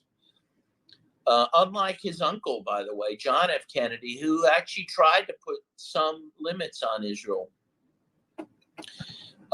who tried to make AIPAC follow the U.S. FARA law, the Foreign Agent Reporting Act, amongst other things, and to prevent Israel from getting nuclear weapons. Of course, we know what happened. He was killed, Kennedy. And there's very few presidents that have been willing to put any limits on Israel. Eisenhower did during the Suez Crisis. I'm, of course, in Egypt, where the Suez Canal is. And actually Reagan did during the assault of Israel upon Lebanon. But those are very, few and far between instances of the U.S. putting any brakes on Israel's attack of the Palestinians or other peoples. But again, the timing could not be worse, but actually it could not be more emblematic of the U.S.'s relationship with Israel. A relationship in which sometimes it's hard to know what is the dog and what is the tail, right? And who is wagging who. So at least to that extent, the American people see that dynamic happening and how much power Israel has over our political system, which should be very offensive and upsetting to all Americans. Yeah. I mean, the hypocrisy of it all, you have people like Kamala Harris, Nancy Pelosi, they didn't show up for the speech, but throughout this entire period, I mean, we're entering month 9 of a genocide, we're coming toward a year. They've been championing Israel's right to defend itself this entire period. They have been receiving, and they have received hundreds of thousands, if not millions, from AIPAC. I mean, the hypocrisy is just so clear. And, Scott, you can jump in here and just, any closing thoughts about this moment with regard to Netanyahu's visits. I mean, his meetings with the presidents. We also had Biden at the same day he decided to give his I dropped out of the race 5-minute speech. It's a very odd day. This would be July 24th in American political and geopolitical history. So, Scott, any final thoughts on this question?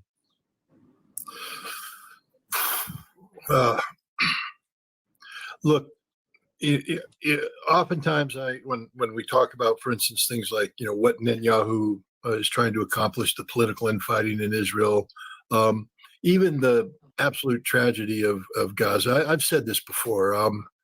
I've stopped crying about the people of Gaza, not because I don't care. It's just how can you just overwhelmed with the death? I mean, it's just every day it's the same, the butchery, the slaughter, etc. And it wears you down to the point that you become numb, because that's part of a survival instinct. Otherwise you just collapse and you can't function if you actually, and it's a tragedy that's come to that, because every single death in Gaza deserves to be mourned, deserves tears, deserves people, ripping their hair out. But we're not there. But then I take a step back, and I am warmed, and that's the right word, by the recognition that Israel is fatally wounded, that it is over for Israel, that Netanyahu can humiliate America by coming and speaking before the Congress, but this will be a footnote in history, because soon all we'll be talking about when it comes to the Zionist entity known as Israel, this apartheid state, this genocide embracing, disaster of a nation, is how it disappeared, because it will disappear. I'm not promoting the violent destruction of Israel. That's not what I'm talking about. I'm saying that Israel, the greater Israel that exists today, this Zionist experiment, is incapable of continuing because it is predicated on things that aren't going to happen. The Abrams Accord was designed to breathe life into greater Israel by killing the possibility of a Palestinian state. It literally killed the possibility of it.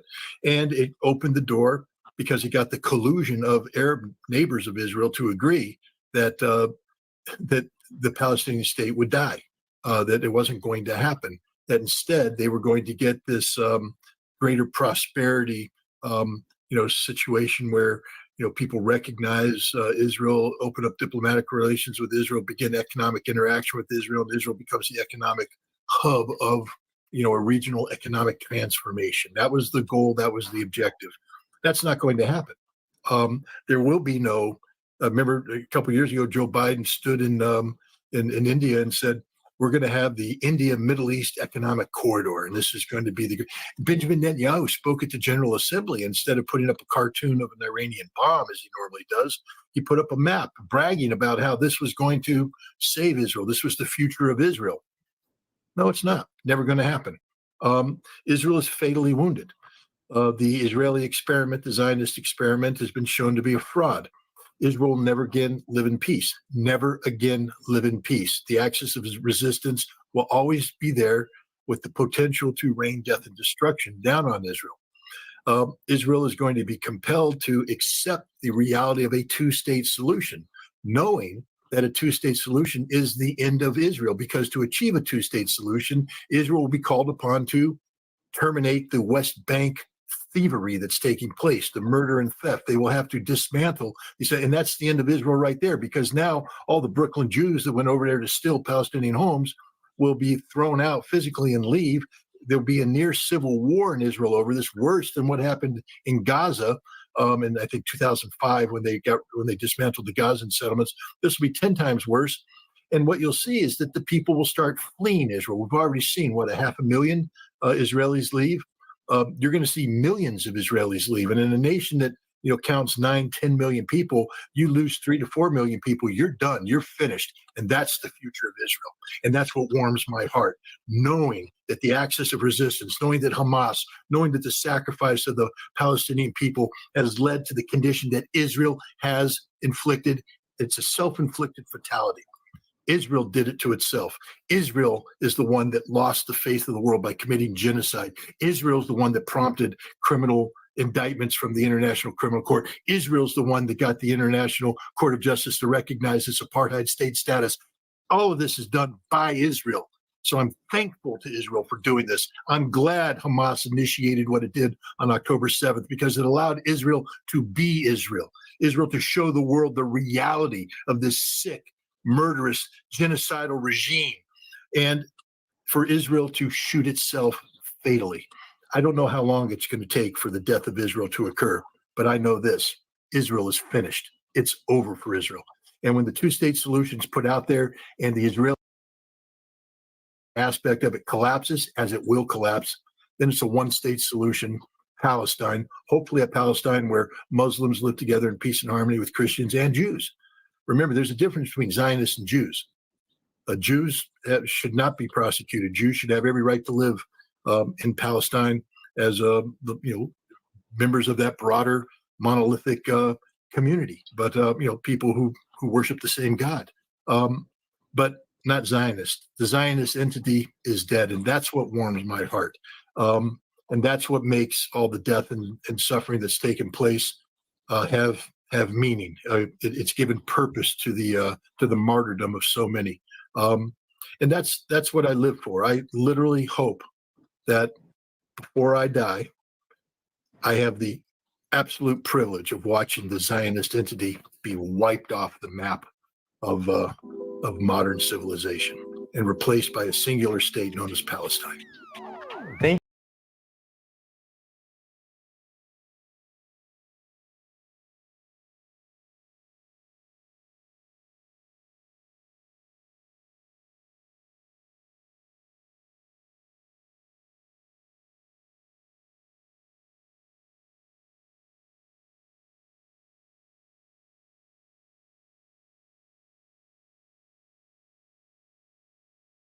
I'll see you on tour in Las Vegas, Chicago, and Grand Rapids. In Chicago, it's stand-up and a live panel show. Go to jimmydore.com for a link for tickets, and make sure you go to jimmydore.com.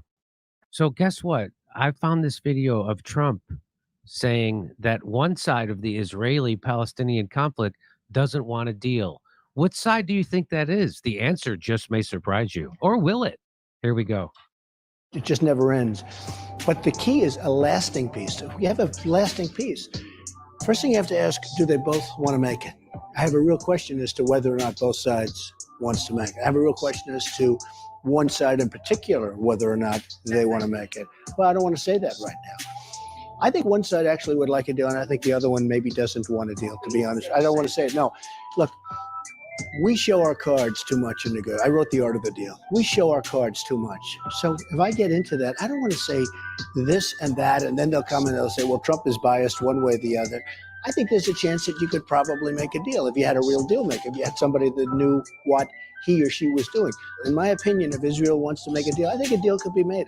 I think a lot is going to do with Israel. And look, it's going to have to do with both sides, but a lot will have to do with Israel and whether or not Israel wants to make the deal.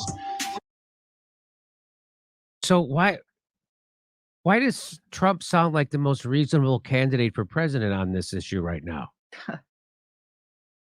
I mean, it's a low bar, but he just vaunted over it by virtue of not saying the lockstep Zionist horseshit that even RFK Jr. says. So this is what I've been saying about Trump. His flex is to find a deal. It's like, let's find a deal. And he's saying one side doesn't want that deal. Which side do you think that is? Well, here he's going to reveal it here. He wanted to make a deal more than Netanyahu. And I will be honest, I had a great meeting with him, Abbas, right? I had a great meeting with him. And we spent a lot of time together, talked about many things. And it was almost like a father. I mean, he was so nice. Couldn't have been nicer. And after meeting with Bibi for 3 minutes, I looked at him and said, you don't want to make a deal, do you? And he said, well, and the fact is, I don't think Bibi ever wanted to make a deal. Why? I thought the Palestinians were impossible, that the Israelis would do anything to make peace and a deal. I found that not to be true. Whoa. Whoa. So I know Trump is rah-rah Israel on the campaign trail. I think it's to get all the money from Sheldon Adelson into his campaign coffers because it looked like he wants to make a deal. He had a father-son relationship with the PLO leader. He said he's the nicest guy in the world. After 3 minutes of talking with Bibi, he says, Bibi, you don't want a deal, do you?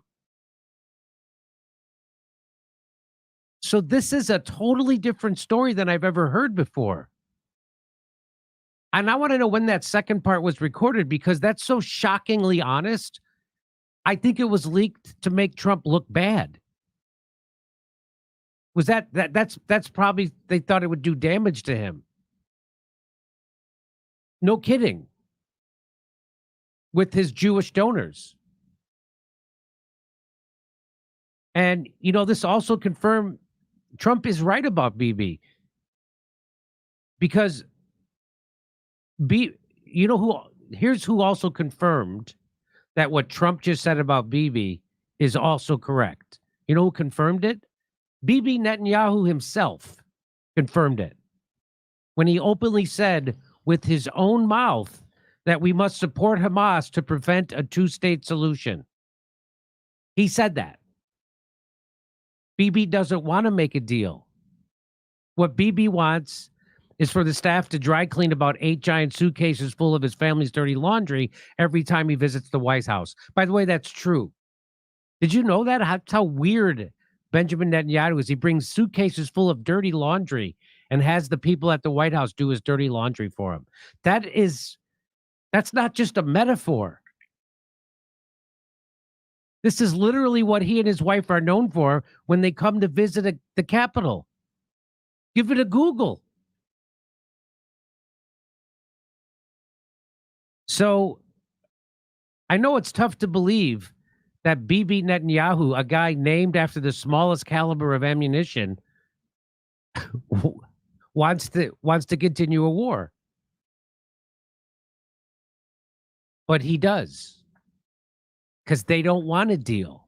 They've always wanted control of the West Bank and Gaza. They want the Palestinians out of there. They want them in Jordan. They want them in Egypt. They want them anywhere but where they are.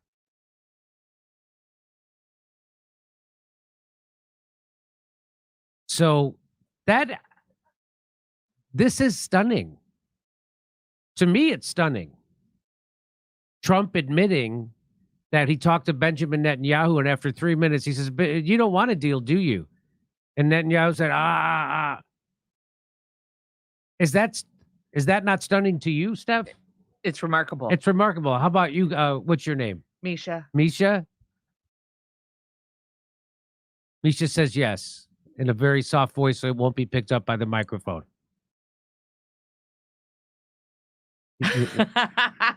Nobody knows. I mean, it is shocking because, yes, they do think that this would be bad for Trump. But I think this is I think that got leaked for us to hear. I think that got leaked because whoever leaked that part thought it would be. Here, let me play it again. Not the first. It just never ends. So the first part, he says, "I'm ready to make a deal, but one side's got to. Israel's got to want a deal." I have a real question as to one side in particular, whether or not they want to make it. But I don't want to say that right now. I think one side actually would like a deal. I think the other one maybe doesn't want a deal. To be honest, I don't want to say no. Look, we show our cards too much in the deal. I wrote the art of the deal. We show our cards too much. So if I get into that, I don't want to say this and that, and then they'll come and they'll say, "Well, Trump is biased one way or the other." I think there's a chance that you could probably make a deal if you had a real deal. If you had somebody that knew what he or she was doing. In my opinion, if Israel wants to make a deal, if Israel wants to make a deal, there'll be a deal. Is going to do with Israel. So he doesn't say if Palestinians want to make a deal. A lot will have to do with Israel and whether or not Israel wants to make the deal. I thought he wanted to make a deal more than Netanyahu. So he's talking about Abbas. He said, I think he wanted to make a deal more than Netanyahu. So this part was obviously it seems to me it was serendipitously or secretively recorded. And then they leaked it to try to hurt Trump, to do damage on him. Let's listen to it again. And I will be honest, I had a great meeting with him, Abbas, right? I had a great meeting with him. And we spent a lot of time together, talked about many things. And it was almost like a father. I mean, he was so nice. Couldn't have been nicer. And after meeting with Bibi for 3 minutes, I looked at him and said, "You don't want to make a deal, do you?" And he said, "Well, and the fact is, I don't think Bibi ever wanted to make a deal. Why? I thought the Palestinians were impossible, that the Israelis would do anything to make peace and a deal. I found that not to be true." So I would love to know where that recording's from. Did he know he was being recorded when he said that? I don't know. It seems contrary to every other thing he said publicly. So Jake Shields says Trump posted a letter he received from the Palestinian president before his meeting with Netanyahu. So Trump's supposed to meet with Netanyahu, I believe, on Friday. And you want to see what he released? So Jake Shields, who's a MAGA guy, who's also pro-Palestinian, and he says he constantly says he will do anything for Israel, but this definitely comes across as an FU. So you want to see what the FU? He says, looking forward to seeing Bibi Netanyahu on Friday, and even more forward to achieving peace in the Middle East. So Trump wants peace. You know Netanyahu doesn't. They want to wipe out the Palestinians and take over the West Bank and Gaza. And so this is a letter, and here's how Trump, Mahmoud, so nice. Thank you. Everything will be good. So this is a letter Your Excellency, is a great concern that I've received news later. Watched footage of your attempt. So this is a letter he got from the head of the PLO. And he releases it at the same side saying, looking forward to talking with Bibi. So it sounds to me like Donald Trump saying, hey, guess what? We're going to get a peace deal, you homicidal maniac. That's what it seems like. And of course, Donald Trump is a big salesman and he knows how to influence the media cycle. And it seems like all that stuff he's been saying, which is ultra pro-Israeli, was one, to get donations, and two, so then he could go in and make a deal. Because if you go in, if you're saying all these things that are pro-Palestinian, and then you make a deal that's somehow fair to the Palestinians, people will say, oh, you're a Palestinian lover. So he's going, to me, this is what it seems like to me. He's going over the top in his rhetoric, but he really wants to make a deal. What the hell do you call this?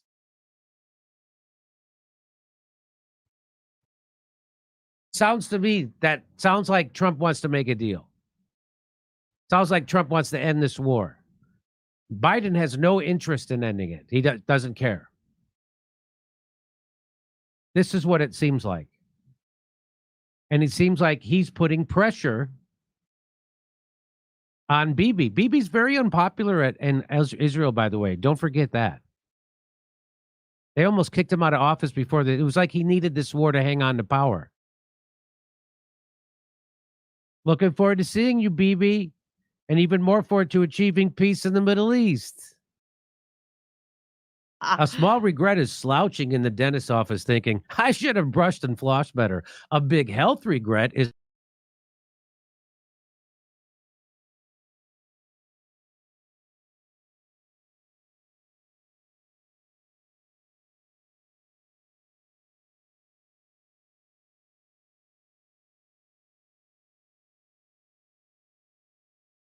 Right, so Israel's economy is tanking, and tanking fast. In fact, tanks are a good item to bring up because they're running out of them.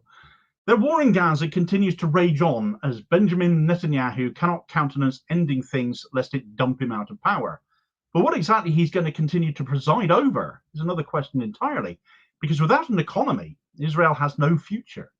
It actually casts a whole new slant on the ongoing genocide, which now sees the likes of Israeli newspapers and the BDS movement on the same page as each other, as more and more politicians around the world shift their opinions and stances on the ongoing destruction going on in the Middle East, as Netanyahu expands his atrocities, his warfare, and doesn't wind it down. So much of the support Israel has had, to many ordinary people's eternal shame, has been as a result of keeping that ally, that footprint, that platform in the Middle East for Western powers. But if they go bust, as Netanyahu seems determined to spend whatever is necessary to ensure his ridiculous total victory over Hamas, which he's been told repeatedly cannot be achieved, what the likes of the US, the UK, and the EU have continued to enable isn't assisting Israel to win, but has actually just carried onwards to now be verging on the edge of being a failed state.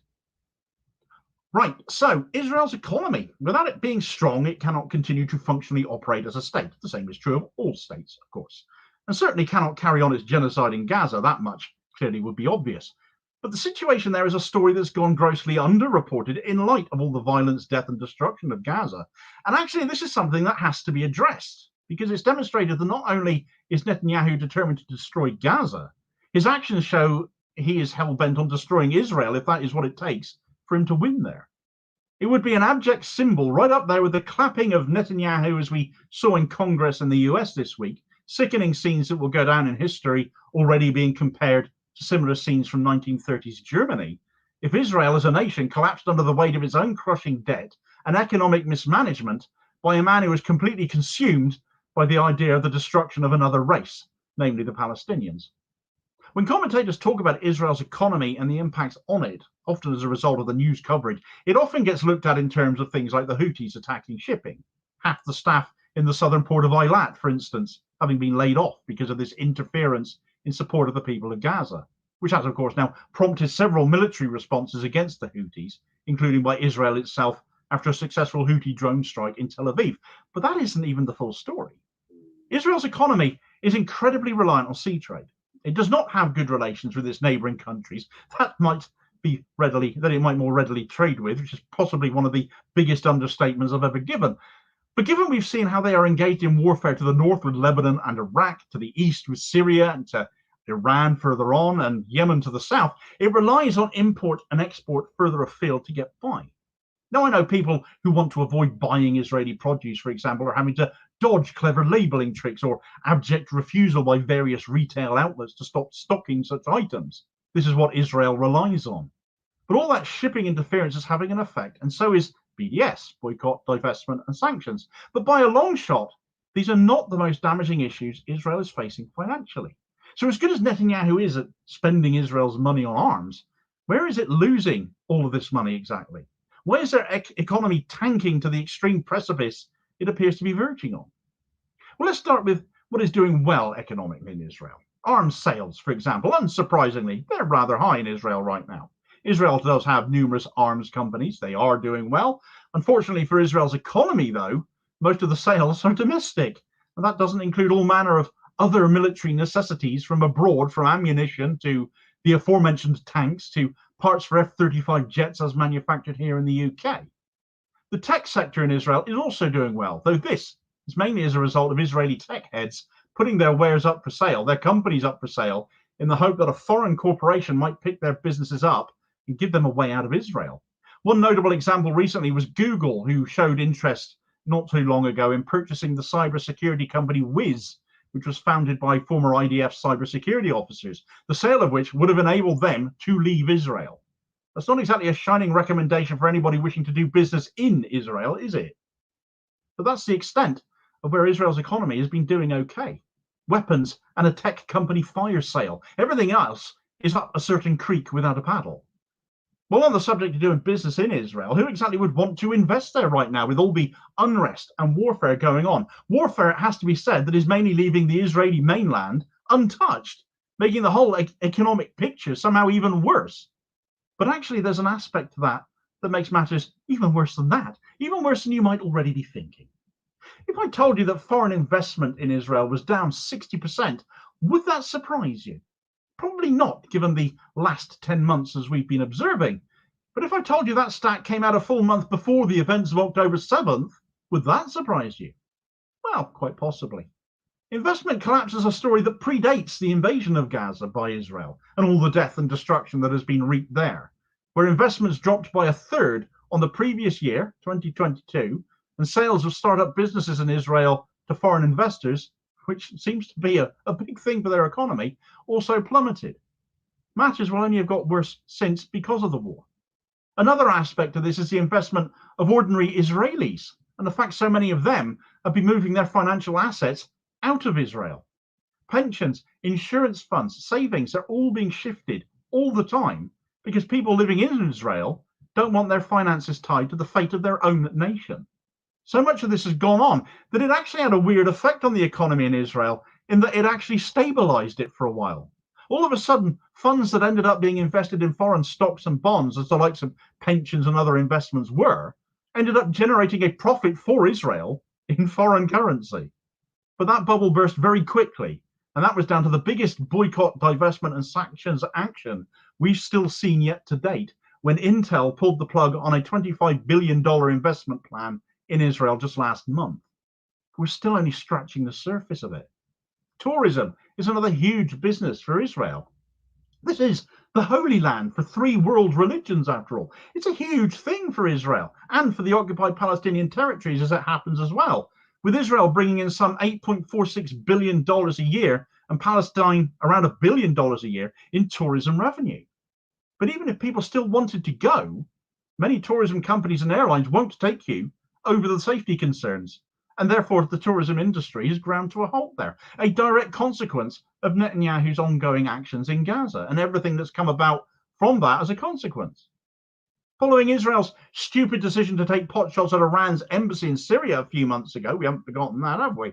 Nothing quite like the prospect of war with a far greater nation than Israel is used to taking on to make credit agencies nervous. And Israel has had its long-term credit rating reduced following that by not 1 but 2 US credit agencies. And just last week, news came out that official figures for the number of businesses that have gone under in Israel, gone bust since October 7th, so all, again, a direct consequence of the war in Gaza that they've kept going, have apparently hit 46,000 businesses. That's how many of them have gone bust. and are expected to rise to 60,000 businesses by the end of this year. Here's an excerpt from the New Arab on that.